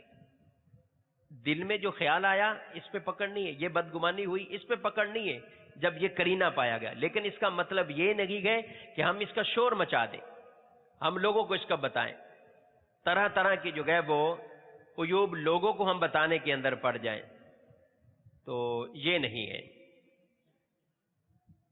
اس کا مطلب یہ ہرگز نہیں ہے. روایت میں نبی کریم علیہ السلام نے ارشاد فرمایا ہر مسلمان کی عزت، مال اور جان دوسرے مسلمان پر حرام ہے. دوسری صورت اس کی ایک اور، جب نقصان میں مبتلا ہونے کا قوی احتمال ہو، آدمی کسی کے ساتھ کاروبار کر رہا ہے، پارٹنرشپ ہے اس کی، کاروبار ہے، کوئی اور معاملہ کرنا ہے، تجارتی معاملہ کرنا ہے، کوئی مالی معاملہ کرنا ہے، لیکن اس کو کچھ قرینوں سے، کچھ علامات سے ظاہر ہو گیا کہ یہ میرے ساتھ کوئی دوسرا ہاتھ کرنے والا ہے، اب اس کے بارے میں بدگمانی کرنا اس لیے کہ اپنے مال کو بچا لے، اس کے شر سے بچ جائے، اس نقصان سے بچ جائے، تو احتیاطی تدابیر اختیار کریں اس کی وجہ سے، تو یہ بھی ٹھیک ہے، درست ہے۔ یعنی یہ اس نے وہ عمل کیا کہ سامنے والے کو نقصان نہیں پہنچایا، اس طرح کا بدگمانی کا کوئی معاملہ اس کے دل میں آیا کہ یہ شاید میرے ساتھ کچھ ایسا معاملہ کرنے والا ہے، مجھے نقصان پہنچے گا، میرے مال کو نقصان پہنچے گا، احتیاطی تدابیر کر دی اس نے، یا اس کے ساتھ پارٹنرشپ کرنے کا ارادہ تھا، نہیں کر رہا، بھائی میں نہیں کر رہا، یا کوئی اور معاملہ تھا، اب اس نے اس کے ساتھ نہیں کیے، جبکہ شریعت بھی اس کی اجازت بھی دیتی ہو۔ اس بارے میں ضرور جو ہے وہ ہمیں علم، یعنی اس معاملے میں اگر کوئی خاص معاملہ ہے، بعض اوقات آدمی خرید و فروخت کر لیتا ہے، پورا معاملہ بیچ دیتا ہے، سب کچھ کر لیا، اب شرعی طور پر لازم اس پر کیا ہو گیا، اس نے خریدا، اس نے بیچا، اس پہ لازم ہے قیمت دے، اس پہ لازم ہے کہ جو چیز بیچی ہے مبی اس کے حوالے کر دے، اب ہٹ درمی پہ آ جائے کہ میں نہیں دیتا، تو یہ اس ہوئی خرید و فروخت کو ختم نہیں کر سکتا، اکیلا ختم نہیں کر سکتا، تو اس لیے اس بارے میں رہنمائی لینا بھی ہمارے اوپر جو ہے وہ لازم ہوگا، تاکہ دوسرے کو بھی نقصان سے بچایا جائے۔ اپنے آپ کو نقصان سے بچانے کے لیے احسن تدابیر کرنا، یہ بالکل اس کا درست تھا، اس کا ٹھیک عمل تھا۔ اب یہاں پر ایک اور عرض بھی ہے، بدگمانی کی یہ صورت تو جواز والی بنائی، اور ممنوع والی بدگمانی کی اللہ کے بارے میں معاذ اللہ بدگمانی میں پڑ جائے، اللہ تعالیٰ کی ذات کے بارے میں بدگمانی پڑے، اور دوسرا یہ کہ نیک مومنوں کے بارے میں بدگمانیاں کرتا رہے، وہ کوئی عمل کر رہا ہے ہم اس میں بدگمانی کریں، یہ ریاکار ہے، یہ ریاکاری کی وجہ سے کر رہا ہے، ہمیں کس نے اجازت دی کہ ہم اس پر یہ حکم لگا دیں؟ وہ نماز پڑھ رہا ہے، ہم اس نے اعلانیہ بھی نماز پڑھی ہے، تو ہمیں کس نے اجازت دی کہ ہم اس پہ بدگمانی کریں کہ یہ اس لیے یہاں پڑھ رہا ہے کہ لوگوں کو دکھائے؟ وہ اگر ریاکاری کر رہا ہے تو اس کا تعلق اس کے دل سے ہے، لیکن ہمیں تو یہ نہیں ہے کہ ہم اس کے اوپر جو ہے وہ یہ بدگمانیاں کریں، کوئی ایسا کرینہ نہیں ہمارے پاس، تو اس لیے بدگمانی سے حتی الامکان آدمی بچتا ہی رہے۔ نبی کریم علیہ السلام نے فرمایا بدگمانی سے بچو، بے شک بدگمانی بدترین جھوٹ ہے، اس سے بچو بدگمانی سے۔ اور ایک اور حدیث میں ارشاد فرمایا جس نے اپنے مسلمان بھائی سے برا گمان رکھا، بے شک اس نے اپنے رب عز و جل سے برا گمان رکھا ہے۔ اب یہ کہ بدگمانی کسے کہا جائے گا؟ جس پر آدمی کی پکڑ ہو، گرفت ہو، گناہ میں پڑ جائے، تو اس کے لیے یہ کہ ابتداءً پیدا ہونے والا خیال بدگمانی میں نہیں آئے گا۔ کسی کے ذہن میں کوئی ایسا اچانک خیال آ گیا بدگمانی کی کسی کے بارے میں، یہ ریاکار ہے، یہ فلاں ہے، یہ فلاں ہے، بدگمانی کر لی، یا کسی اور گناہ کے حوالے سے کوئی بدگمانی کر لی، اچانک خیال آیا، کوئی کرینہ بھی نہیں، کوئی ایسا معاملہ نہیں، تو آدمی بچے، ان خیالات سے ہی بچے۔ لیکن خیالات ظاہر ہے، ذہن میں تصور خیال آ جاتا ہے، تو محض خیال آنے سے اس کی پکڑ نہیں ہے۔ لا یکلف اللہ نفسا الا وسعها، کہ انسان کو جو ہے وہ اللہ نے مکلف اسی چیز کا بنایا جس کی اس کو طاقت ہے۔ تو خیالات آ گیا، ایسے ہی آ گیا، تو اب کیا ہے، اچانک آیا، اس کو جھٹکا دے، ختم کرے۔ دو شرطیں ہیں کہ جس میں بدگمانی کے اوپر وہ حرام کا حکم لگے گا، گناہ کا حکم لگے گا۔ نمبر ایک، بدگمانی کو دل میں جما لے، یقین کر لے بدگمانی کا۔ نمبر دو، اس کو زبان پر لے آئے اور اس کے تقاضے پر عمل کرے۔ دل میں جما لے، اس کو زبان پر لے آئے۔ بدگمانی آئی، دل میں قرار نہیں پکڑا، بدگمانی آئی، جمایا نہیں، اس نے یقین نہیں کیا اس پر، جھٹک دیا اس کو، ختم ہو گئی، لیکن اس کے بارے میں جما لی اس نے بدگمانی دل میں۔ حدیث میں ارشاد فرمایا نبی کریم علیہ السلام نے، جب تم کوئی بدگمانی کرو تو اس پہ جمے نہ رہو، یعنی اس پہ یقین نہ کرو، اس کو جما نہ لو دل کے اندر ایسا۔ اسے دل میں جگہ نہ دو، تو فوراً اس کو جو ہے وہ جھٹک دیا۔ دوسرا یہ ہے کہ اس کو زبان پر لے آئے یا اس کے تقاضے پر عمل کرے۔ مثلا کسی کو نماز پڑھتے دیکھا، اب ریاکاری کا گمان آ رہا ہے تو اس کو جھٹکے فوراً، اور یہ کہ اس کے اخلاص مخلص ہونے کا حسن ظن کرے، اچھا پہلو نکالے، اس نے اچھے اچھے پہلو پر محمول کرے اس عمل کو، اس بات کو۔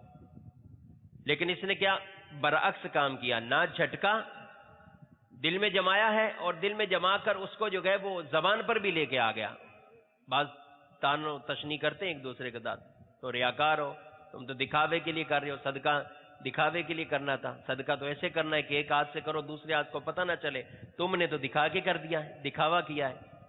حالانکہ اس کی نیت ارادے کیا ہو سکتے ہیں اس کے بارے میں، ہم کیوں اس کے بارے میں بدگمانی کریں؟ اعلیٰ حضرت فاضل بریلوی رحمۃ اللہ کی تعالی علیہ، آپ سے سوال پوچھا گیا کہ اگر کوئی آدمی مسجد بناتا ہے، مسجد کے حوالے سے اپنا نام لکھوا دیتا ہے کہ فلاں نے یہ مسجد بنوا لی ہے، تو یہ اس کا نام لکھوانا یہ ریاکاری ہے کہ نہیں، ریا میں داخل ہوگا کہ نہیں ہوگا؟ اس کو ریاکار سمجھا جائے یا نہ سمجھا جائے؟ تو جواباً ارشاد فرمایا کہ یہ عمل تو اس کے کئی نیت کے مختلف ہونے سے اس کا حکم مختلف ہے۔ اگر اس کا ارادہ نیت یہ ہے اس لکھوانے سے کہ لوگ یاد کریں گے، ان کو دیکھ کے یاد آ جائے گا، تو وہ دعا کر دیں گے، نام لکھا ہوا ہے، دعا کر دیں گے اس کے ایصال ثواب کے لیے، یہ نیت ہے، تو یہ تو بہت اچھی نیت ہے، محمود نیت ہے۔ اور ہم کیوں اس پر ریاکاری کا گمان کر کے گناہ کے اندر پڑ جائیں گے، بدگمانی کے اندر ہم جو ہے وہ پڑ جائیں؟ تو اس لیے حتی الامکان اس کو جو ہے وہ اچھے پر محمول کرنا، یعنی نہ دل میں جمائے، نہ زبان پر جو ہے وہ اس کا اظہار کرے۔ اب کوئی آدمی دعوت میں نہیں پہنچا، مثال کے طور پہ کہیں پہنچنا تھا، نہیں پہنچا، اب وہ آیا تو اس نے کہا کہ میرے ساتھ یہ مسئلہ ہوا، اب بدگمانی دل میں بھی جمائی کہ یہ جھوٹ بول رہا ہے، اور اس کو اظہار بھی کر دیا، جھوٹ بول رہا ہے، تم تو ایسے کہتے رہتے ہو، تم جھوٹ بولتے رہتے ہو، تو یہ بھی بدگمانی ہے جس پر اس کو جما بھی لیا، اور اس کو جو ہے وہ دل میں جمانے کی ایک مثال یہ ہے کہ پختہ یقین کر لیا کہ آدمی جس کے بارے میں بدگمانی کرے پھر اس کی عزت نہ کرے، اس کے دل کے اندر اس کی کیفیات تبدیل ہو جائیں کہ نہیں یہ ایسا ہے، نہیں یہ ایسا ہے۔ یہ گھروں کے اندر اتنی وبا ہے اس چیز کے اندر، ساس اپنی بہو سے بدگمان، بہو اپنی ساس سے بدگمان، بھائی بھائی سے بدگمان، بہنیں ایک دوسرے سے بدگمان، بہنیں بچے اپنے والدین سے بدگمان، والدین اپنے بچوں کے بارے میں بدگمان ہو جاتے۔ کئی مرتبہ ایسا ہوتا ہے بدگمانی ذہن میں پالے ہوئے اور خود اذیت تکلیف کے اندر جو ہے وہ پڑے ہوئے تھے۔ تو ایسے لوگوں کو چاہیے کہ بدگمانی کے ان معاملات پر غور کریں، اور بدگمانی کی وجہ سے کتنے گناہ میں پڑ جاتا ہے آدمی، بدگمانی سے اذیت مسلم میں پڑ گیا، بعض اوقات بول دیا اس کو تکلیف بھی دے دی، اذیت بھی پڑ گئی، بدگمانی ہوئی اذیت دے دی، تکلیف دے دی، بعض اوقات اس کی غیبتوں میں پڑ جاتا ہے، بدگمانی ہوئی اس کی غیبتوں میں پڑ گیا، بدگمانی کی وجہ سے جو ہے وہ سامنے والے کے حقوق پورے نہیں کرتا، وہ کہتا ہے خود آدمی یہ ایسا ہے، اس نے اس کے بارے میں بدگمانی بٹھائی ہوئی، اس کے حقوق پورے نہیں کرتا۔ تو کئی طرح طرح کے ایسے گناہ ہیں جو بدگمانیوں کی وجہ سے اس کے بارے میں تجسس میں پڑا رہے گا۔ ایسے آدمی کو تو بظاہر جو ہے وہ دنیا کے اندر ہی تکلیفیں، اتنی اذیتیں پہنچتی رہتی ہیں، کسی کے بارے میں اچھے گمان کرو خود اچھے رہو گے، بہتر رہو گے، برے گمان کریں گے تو ان برے گمانوں کی وجہ سے آدمی خود بھی اذیت کے اندر تکلیف میں پڑا رہے گا۔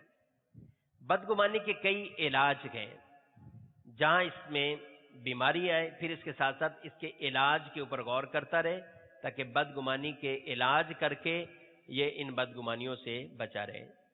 نمبر 1، بدگمانی کرنے والے کی چاہیے کہ مسلمان بھائیوں کی خوبیوں پر نظر رکھے۔ کسی بات کے بارے میں بدگمانی آئی، کوئی کرینہ نہیں ہے، کچھ نہیں ہے، اس کو دل میں نہ جمائے، اس کی خوبیاں دیکھے، اچھے معاملے دیکھے، یار یہ تو اتنے ماشاءاللہ بیان کرتا ہے، اتنے مدنی کام کرتا ہے، یہ سارے معاملات کر رہا ہے، یہ بھی کر رہا ہے، یہ بھی نیک عمل کر رہا ہے، اس کی اچھی چیزیں اپنے سامنے رکھے، تو اپنے دل سے کسی کے بارے میں پیدا ہونے والی بدگمانی اس کا علاج ہوگا، وہ بدگمانی جو ہے وہ اس کی دور ہوگی۔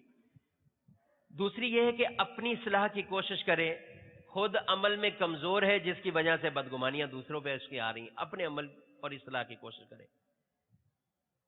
عربی کا ایک مقولہ ہے کہ اذا ساء فعل المرء ساءت ظنونہ، کہ جب کسی کے کام برے ہو جائیں تو اس کے گمان بھی برے ہو جاتے ہیں، سوچیں بھی بری ہو جاتی ہے، اس کو ہر کوئی اپنے جیسا ہی جو ہے وہ دکھائی دیتا ہے۔ تیسرا علاج، بری صحبتوں سے بچے، ایسے لوگ جو ایسی باتیں ذہن میں ڈالتے ہیں ان سے بچے۔ کہ یہ علماء فرماتے ہیں کہ صحبت الاشرار تورث سوء الظن بالاخیار، بروں کی صحبت اچھے لوگوں سے بدگمانیاں پیدا کر دیتی ہے۔ بروں کی صحبت، آج آدمی بروں میں بیٹھتا ہے، علماء کے بارے میں بدظن ہو جاتا ہے، بدگمانیاں کرتا ہے، علماء کے بارے میں طرح طرح کے کلام کرتا گیا، ان کے اظہار کر دیتا گیا، تو یہ صرف نہ بدگمانیاں خود دل میں پالا ہوا، دوسروں کے بارے میں، دینی طبقے کے بارے میں، دینی ماحول کے بارے میں، دینی اسلامی بھائیوں کے بارے میں طرح طرح کی بدگمانیاں۔ تیسرا علاج یہ تھا کہ بری صحبت سے بچے۔ چوتھا یہ کہ جب کسی کے بارے میں بدگمانی آئے تو اس بدگمانی کے بارے میں حکم شرعی کو پیش نظر رکھے، اس بدگمانی کے بارے میں، اور اس بدگمانی کا انجام دیکھے کہ میں اس کے بارے میں بدگمان ہو رہا ہوں، میں اللہ کے عذاب سزا میں مبتلا ہوا تو میرا کیا حشر ہوگا، اس کے ذریعے اپنے آپ کو سمجھائے، اللہ کی بارگاہ میں دعا کرتا رہے، بدگمانی آئے تو اس کو جھٹک دے، فوراً دور کرے، حسن ظن کے پہلو تلاش کرے۔ کسی کو نعت پڑھتے روتا ہوا دیکھ لیں، ہم اس پہ بدگمانی کا حکم کریں، نہیں، حسن ظن کے پہلو نکالیں، اچھے پہلو نکالیں۔ حدیث میں ارشاد فرمایا، اچھا گمان اچھی عبادت ہے، اچھا گمان اچھی عبادت ہے۔ ان چیزوں پہ غور کریں۔ بدگمانی آئی ہے تو اس کو جمنے نہ دے، فوراً اس کا جو ہے وہ نکالنے کی جو ہے وہ کوشش کریں، دل میں اس کو جمنے نہ دے کسی کے بارے میں، یعنی یقین اس کو اس بارے میں نہ ہو جائے۔ تو ان چیزوں پر جب ہم غور کریں گے تو یہ ضرور بدگمانی سے جو ہے وہ بچنے کا ہماری جو ہے وہ صورت پیدا ہوگی۔ یہاں ایک بات اور عرض کرتا چلوں کہ بدگمانی کے ساتھ ساتھ ہمیں ایسے موقع مواقع دوسروں کو فراہم نہیں کرنی کہ لوگ ہمارے اوپر بدگمانیاں کرنے، یعنی تہمت کی جگہوں سے اپنے آپ کو بچانا ضروری ہوتا ہے کہ دوسرے نہ گناہ کے اندر مبتلا ہو جائے۔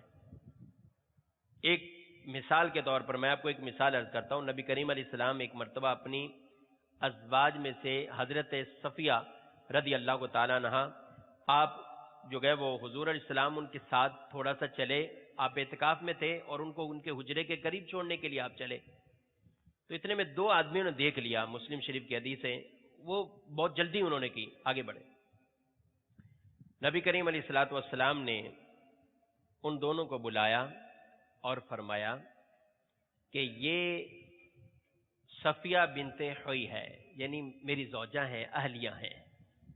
وہ عرض کرنے لگے، یا رسول اللہ صلی اللہ علیہ وسلم، یہ کیسے ہو سکتا ہے ہم آپ سے بدگمانی کریں، یہ کیسے ہو سکتا ہے؟ تو ارشاد فرمایا کہ شیطان انسان کے جسم میں خون کی طرح دوڑتا ہے، میں نے خوف محسوس کیا کہ کہیں وہ تمہارے دل میں کوئی وسوسہ نہ ڈال دے، خیال نہ ڈال دے۔ اس سے پتہ چلا، شارح بخاری علیہ رحمہ لکھتے ہیں، اس سے ہمیں معلوم ہوا کہ ایسے کاموں سے بچا جائے جو کسی کو بدگمانی میں مبتلا کریں، خاص طور پہ علماء، مقتدی، پیشوا حضرات، کہ ان کے لیے زیادہ ہے کہ لوگ اگر ان سے بدظن ہو جائیں گے تو پھر وہ ان کی باتیں ان پر اثر نہیں کریں گی، وہ اور بچیں۔ اسلامی بھائی جو دین سے جتنا قریب ہے، ان کو زیادہ اپنے آپ کو بچانا ہے، محتاط رہنا ہے۔ یہ نہیں سوچتے رہیں کہ ہم کسی ایسی جگہ تہمت کی جگہ پہ کھڑے ہوں اور یہ سوچیں کہ دوسرے اچھے گمان کرتے رہیں، دوسرے اچھے گمان کرتے رہیں۔ تو جب ہمارے یہ قرینے واضح ہوں گے تو دوسرا ہمارے بارے میں بدگمانیوں کے اندر پڑا ہوگا۔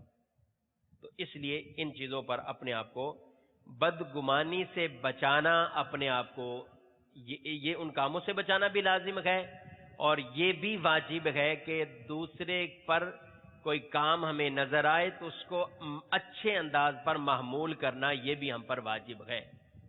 ہم جو ہے وہ کسی کے بارے میں یہ دیکھیں عمل کرتے ہوئے تو ہم اچھی اچھی اس میں باتیں نکالیں، حسن ظن رکھیں۔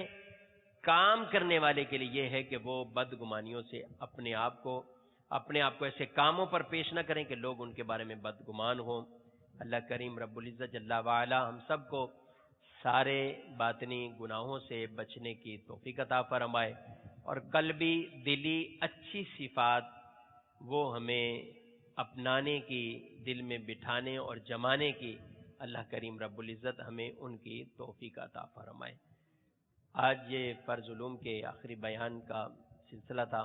صلو علی الحبیب صلی اللہ تعالی علی محمد صلی اللہ علیہ وسلم۔ میٹھے میٹھے اسلام بھائیو، آج فرض علوم کورس کا اس بیان کے ساتھ اختتام ہو گیا۔ اللہ تعالیٰ جن اسلامی بھائیوں نے اس میں شرکت کی، جنہوں نے بیانات کیے، سب کے آنے کو، بیان کرنے کو قبول فرمائے۔ ہمیں زیادہ سے زیادہ علم دین حاصل کرتے رہنے، اس پر عمل کرنے کی توفیق عطا فرمائے۔ اس فرض علوم کورس کے اندر سارے ہی فرض علوم کو بیان کیے جائیں، ایسا ممکن نہیں اور ایسا ہو بھی نہیں سکتا، اور نہ ہی ایسا کیا گیا ہے۔ بہت ساری چیزیں ایسی ہیں کہ جو ہمارے کورس میں شامل تھیں، اور بہت ساری چیزیں ایسی ہیں، بہت سارے موضوعات ایسے ہیں جو ہمارے کورس میں سرے سے شامل ہی نہیں تھے، لیکن ان کا تعلق بھی فرض علوم کے ساتھ ہے، تو ان کو سیکھنا بھی ہم پر لازم ہے۔ ہمیں اس کے علاوہ بھی بہت سارے اسباب کو اختیار کرنا پڑے گا کہ جن کے ذریعے ہم ان فرائض علوم کو سیکھ سکیں۔ اسی میں سے ہمارا جو دارالافتاء اہل سنت کا سلسلہ ہے، اس کو بھی مسلسل دیکھنے کی نیت فرما لیجئے۔ الحمدللہ یہ سلسلہ فرض علوم کورس سے پہلے ہفتے میں 3 دن ہوتا تھا، فرض علوم کی برکت سے ہفتے میں 5 دن ہونا شروع ہو گیا، اور انشاءاللہ عز و جل یہ سلسلہ اسی طریقے سے جاری رہے گا، اور ہفتے میں 5 دن، ہفتہ پیر، منگل، بدھ اور جمعرات، اور اسی طرح اتوار والے دن بھی جو سلسلہ احکام تجارت ہوتا ہے وہ بھی دارالافتاء اہل سنت ہی کا سلسلہ ہے، وہ بھی فرض علوم سے ہی متعلق ہے۔ تو اس طرح یہ 6 دن الحمدللہ دارالافتاء اہل سنت کا سلسلہ براہ راست مدنی چینل پر نشر کیا جائے گا، اور اسی طرح ہماری جو صبح کی نشریات ہیں، جو ہماری اسی اوقات میں فرض علوم کورس کے اوقات میں کھلے آنکھ صلی اللہ کے نام سے جو ہوتی تھیں، وہ دوبارہ سے شروع ہو جائیں گی، اور ان کے اندر بھی انشاءاللہ عز و جل دارالافتاء اہل سنت کے اسلامی بھائی مفتیان کرام تشریف لائیں گے، اور وہاں پر بھی انشاءاللہ سوال جواب کا سلسلہ ہوگا۔ تو ان طریقوں کو اپنانے سے بھی انشاءاللہ عز و جل مختلف فرض علوم سیکھنے کا موقع ملے گا۔ انشاءاللہ مجلس کی نیت ہے کہ جو فرض علوم کورس کے اندر جو موضوعات تھے، بیانات تھے، ان موضوعات کو دارالافتاء اہل سنت کے ہونے والے سلسلے میں باقاعدہ کسی ایک سلسلے میں ترتیب وار دوبارہ سے بیان کیا جائے، لیکن یہ سلسلہ رمضان شریف کے بعد ہی شروع ہو سکے گا۔ اسی طریقے سے فرض علوم کورس کے اندر جدول میں آپ نے ملاحظہ کیا ہوگا کہ روزانہ گناہ کبیرہ بھی لکھے ہوئے تھے کہ گناہ کبیرہ بھی بیان کیے جائیں گے، لیکن وقت کی تنگی کے پیش نظر ایسا ممکن نہ رہا، تو انشاءاللہ عز و جل یہ گناہ کبیرہ کا جو بیان ہے، مختلف گناہوں کا تذکرہ اس کورس کے اندر تھا، یا اس کے علاوہ بھی جو تھے، انشاءاللہ دارالافتاء اہل سنت کے سلسلے کے اندر ان کو بھی باقاعدہ موضوع کے اعتبار سے انشاءاللہ بیان کیا جائے گا۔ اسی طرح علم دین حاصل کرنے کا ایک اور بہت ہی پیارا ذریعہ وہ ہے جامعۃ المدینہ میں درس نظامی کرنا۔ الحمدللہ اس سے پہلے جو فرض علوم کورس ہوا تھا، اس کے جو شرکاء تھے ان میں سے کئی اسلامی بھائیوں نے 26 ماہ کا کورس کیا فرض علوم، اس کے بعد جو ہے جامعۃ المدینہ میں داخلہ لیا، اور آج بھی الحمدللہ جامعۃ المدینہ کے وہ طلبہ ہیں، تیسرے چوتھے درجے کے اندر الحمدللہ وہ پہنچ چکے ہیں۔ تو جو اسلامی بھائی وقت دے سکتے ہیں اور علم دین حاصل کرنا چاہتے ہیں، ان کو چاہیے کہ اپنے وقت کی قربانی دیجیے اور جامعۃ المدینہ کے اندر داخلہ لیجیے۔ جامعۃ المدینہ کے اندر جو داخلے ہیں وہ شوال المکرم کے اندر ہو جاتے ہیں، لیکن اس کا آغاز رمضان المبارک میں ہی ہو جاتا ہے۔ اگر آپ داخلہ لینا چاہیں تو اپنے شہر کے قریبی جامعۃ المدینہ کے اندر رمضان المبارک میں یا شوال المکرم میں رابطہ فرما لیجئے، انشاءاللہ شرائط کے مطابق داخلے کا سلسلہ بھی ہو جائے گا۔ اللہ تعالیٰ ہم سب کو عمل کرنے کی توفیق عطا فرمائے، ہفتہ وار سنتوں بر اجتماع میں شرکت کرتے رہیں، اور بہت ہی پیارا ذریعہ فرض علوم حاصل کرنے کا مدنی مذاکرہ بھی ہے۔ الحمدللہ ہر ہفتے کو عشاء کی نماز کے بعد باب المدینہ کی جو عشاء کی نماز ہوتی ہے، اس میں مدنی مذاکرے کا سلسلہ ہوتا ہے۔ اس کے علاوہ بھی مختلف مواقع پر مدنی مذاکرے کا سلسلہ ہوتا رہتا ہے۔ ان مدنی مذاکروں کو دیکھنے کی نیت فرمائیے، انشاءاللہ فرض علوم کے ساتھ ساتھ اور بھی بہت ساری حکمت بری باتیں سیکھنے کا موقع ملے گا۔ اللہ تعالی ہم سب کو علم دین حاصل کرنے، عمل کرنے کی توفیق عطا فرمائے۔ انشاءاللہ مفتی صاحب آخری کلمات ارشاد فرمائیں گے۔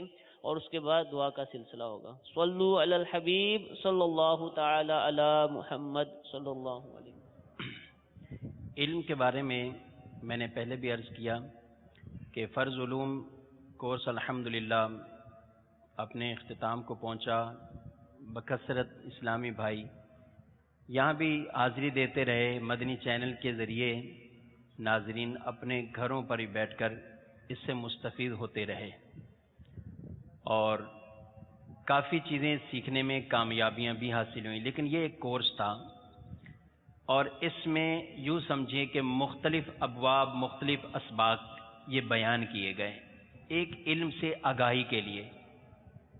اب آدمی کو کیا چیز درپیش ہے، یہ سمجھے کہ میں نے فرض علوم کورس کیا ہوا ہے اور میں سب کچھ سیکھ گیا، اب میرے سارے کام ٹھیک ہونے گے، تو اس کا اندازہ شاید اچھی طرح وہ اسلام بھائی لگا سکتے ہیں کہ جو یہاں حاضر بھی رہیں، شرکت بھی کرتے رہیں۔ کچھ چہرے ایسے ہیں کہ جو باقاعدہ یہاں مسلسل جن کی حاضریاں رہی ہیں اور گھروں پر بھی ناظرین مدنی چینل کے ذریعے بھی حاضری کا شرف حاصل کرتے رہے، جن کو خاص مسائل درپیش گئے اپنے اپنے، چاہے وہ نکاح سے ہوں، طلاق سے ہوں، وراثت سے ہوں، تو یہ سارے معاملات جو ہمیں درپیش ہوں گے، ہم نے فرض علوم میں سیکھا یہ ہے کہ حسب آل علم سیکھنا فرض ہوتا ہے۔ جب آدمی کو درپیش ہے وراثت کا معاملہ، تو اب وراثت کی تقسیم کاری کیسے ہوگی، یہ آپ کسی مفتی اسلام سے آپ جا کر پوچھیں گے، دارالفتاء اہل سنت جگہ بجگہ گئے تو براہ راست دارالفتاء میں آنے کا بھی اپنا جو ہے وہ ذہن بنائیے، خود بھی آپ آئیں، دوسروں کو بھی اس کی ترغیب بھی دیجیے۔ اور ایک یہ ہے کہ فرض علوم سیکھنے کے بعد ہم نہ تو خود عالم بنیں کہ ہم دوسروں کے مسئلے حل کرنے لگ جائیں، یہ اور کہیں ایسا نہ ہو کہ ہم یہ کہیں کہ اب ہم دوسروں کے معاملات دوسروں کو سکھانے والے بن جائیں، تو پھر کئی غلطیوں میں ہم پڑ جائیں، چند لوگوں کو بٹھا کر ان میں فیصلے کرنے والے ہم بن جائیں، تو یہ عموماً ایک معاملہ ہوتا ہے۔ اور افسوس ہے اس چیز کا کہ جن چیزوں کا تعلق علم سے ہے، لوگوں کے ہاں طلاق کا معاملہ درپیش ہوتا ہے، کہتے ہیں فلاں حاجی صاحب ہیں، حج کر کے آئیں، ان سے پوچھ لیتے ہیں، ان سے بات کرتے ہیں، بھئی وہ حج کر کے آئیں، کوئی طلاق کا معاملہ تو نہیں سیکھا ہے۔ اچھا پھر کسی نمازی کو بٹھا لیں گے کہ یہ تو 20 سال سے نماز پڑھ رہے ہیں، ان سے یہ معاملہ ہم اپنا وراثت کا حل کر لیتے ہیں، تو وہ بھی بیچارے نہ منع کرتے ہیں بلکہ الٹا اس ایک گناہ میں پڑ جاتے ہیں کہ حق کا نہ حق کر کے اور نہ حق کو حق کر کے درست کو غلط کر دیا اور غلط کو ٹھیک کر دیا، تو کس طرح جو ہے وہ لوگوں کو بھی گناہ میں ڈال دیتے ہیں، خود بھی گناہ کے اندر جو ہے وہ پڑ جاتے ہیں۔ تو ان چیزوں پہ غور کرنا ہے، کسی کے ہم نے فیصلے نہیں کرنے گئے، ہم ان کی مدد کریں، ہیلپ کریں، ان کو علماء تک لے کر پہنچیں۔ دارالفتاء اہل سنت جگہ بجگہ جہاں جن شہروں میں واقع ہیں ان پر جو ہے وہ ان کے ایڈریس یہ مدنی چینل پر بھی وقتاً فوقتاً چلتے رہتے گئے، چھپے بھی گھومے گئے، آپ وہ حاصل کیجئے اور ضرور ان لوگوں کو اس طرف جو ہے وہ رہنمائی کریں۔ دوسرا یہ کہ اپنا کوئی مسئلہ درپیش ہے، چاہے کاروبار کا ہے، تجارت کا ہے یا نکاح طلاق کا ہے، تو ہم خود بھی براہ راست اس کو پھر جا کر سمجھیں۔ اگرچہ ہم نے اس کورس میں بھی ضمناً وہ بات سمجھ لی، لیکن اب چونکہ درپیش ہو چکا ہے تو پھر ایک مرتبہ آپ، کیونکہ آپ جس سے پتہ چل جائے گا کہ آپ جو سمجھے ہیں واقعی صحیح سمجھے ہیں، کیونکہ اس میں نقصان کوئی نہیں ہے، آدمی جائے گا تو اس کو فائدہ ہی ہوگا کہ میں ٹھیک ہی سمجھا تھا، جو میں سمجھا تھا، پھر تسلی تشفی ہو جائے گی، بجائے یہ کہ ہم اپنے علم پر یا اپنے اس سیکھنے پر یہ اعتماد کریں اور اس غلطیوں کے اندر پڑ جائیں۔ تیسری بات، علم کی آفت، تو وہ آپ نے سنا تکبر ہے علم کی آفت، ایک یہ کہ تکبر میں پڑ جائے، دوسرے اسلامی بھائیوں کو حقیر جانے کہ میں نے کورس کر لیا ہے، انہوں نے کورس ہی نہیں کیا ہوا، یہ مجھے کیا سمجھائیں گے، ہم کہیں مشورہ ہو رہا ہے اس میں ہم بولیں، ان کو چھڑک دیں، ان کو یہ کریں کہ بھائی یہ تو ہم نے سیکھا ہوا ہے، آپ کو کیا پتا، تو یہ نہیں، بلکہ خود مل کر مدنی کام کو بھی بڑھانا ہے۔ اگر کوئی معاملہ پیش آتا ہے تو وہ خود ہم علماء سے رہنمائی لیتے ہوئے اس معاملے کو ہم نے سیدھی طرف لے کر جانا ہے، اپنے آپ کو دوسروں سے افضل نہیں جاننا، دوسروں کو اپنے سے حقیر نہیں جاننا۔ تیسری بات کہ علم کے حوالے سے علم تبھی نافع اور فائدہ مند ہوگا جب اس پر عمل کیا جائے گا، اگر علم پر عمل نہیں ہے تو پھر ایک کورس نہیں درجنوں کورس کر لیے جائیں، فرائض سیکھ بھی لیے، عمل نہیں ہے، کیونکہ ایک بڑا سبب ہوتا ہے بے باک ہونا، بے باکی۔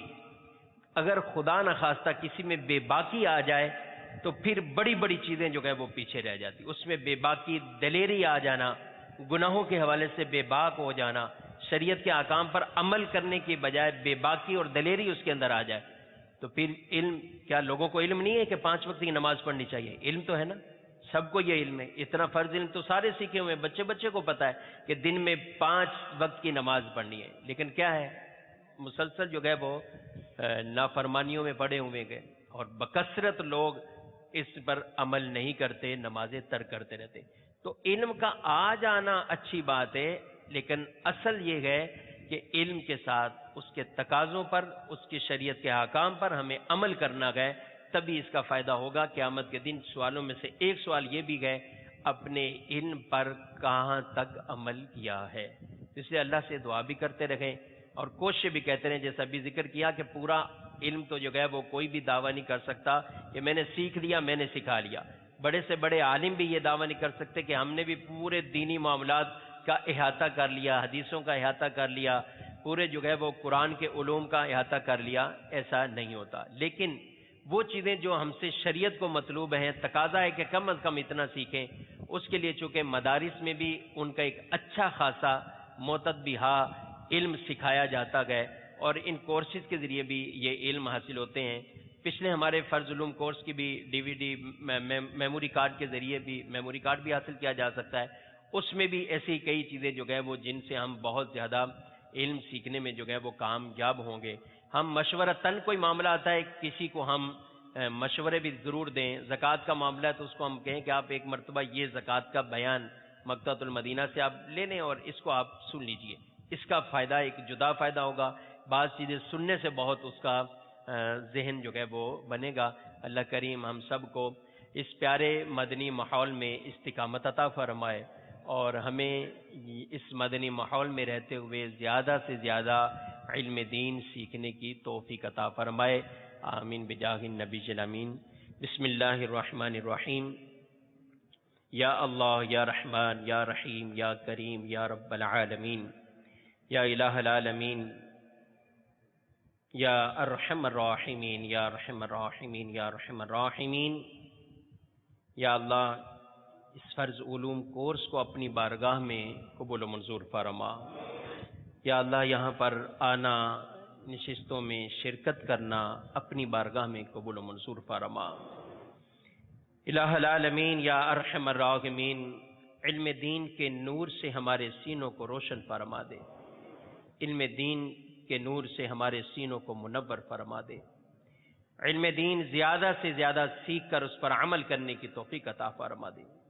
یا اللہ یا رب العالمین یا ارحم الراحمین، علم دین کا صدقہ توسل طفیل ہم سب کی پریشانیاں، مصیبتیں، بیماریاں دور فرما دے.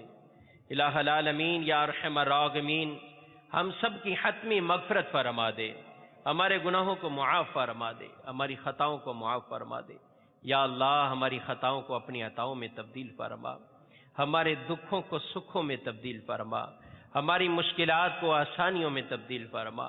ہمیں رزق حلال کمانے کھانے کی توفیق عطا فرما، حرام کاموں سے، حرام روزی سے بچنے کی توفیق عطا فرما. یا اللہ یا رب العالمین، جو فرض علوم میں سیکھا مالک و مولا، جن فرائض پر عمل کرنے کا حکم ہے ہم سب کو اس پر عمل کی توفیق عطا فرما. الہ العالمین یا ارحم الراحمین، جن چیزوں سے بچنا فرض ہے یا اللہ ہمیں بچنے کی توفیق عطا فرما دے. یا اللہ حسد سے، بدگمانیوں سے، تکبر سے، ریاکاری سے، بخل سے یا اللہ ہم سب کو بچنے کی توفیق عطا فرما دے. ہمیں عاجزی انکساری عطا فرما. یا اللہ ہمیں سخاوت کی دولت عطا فرما. یا اللہ ہمیں حسن ظن رکھنے والا بنا.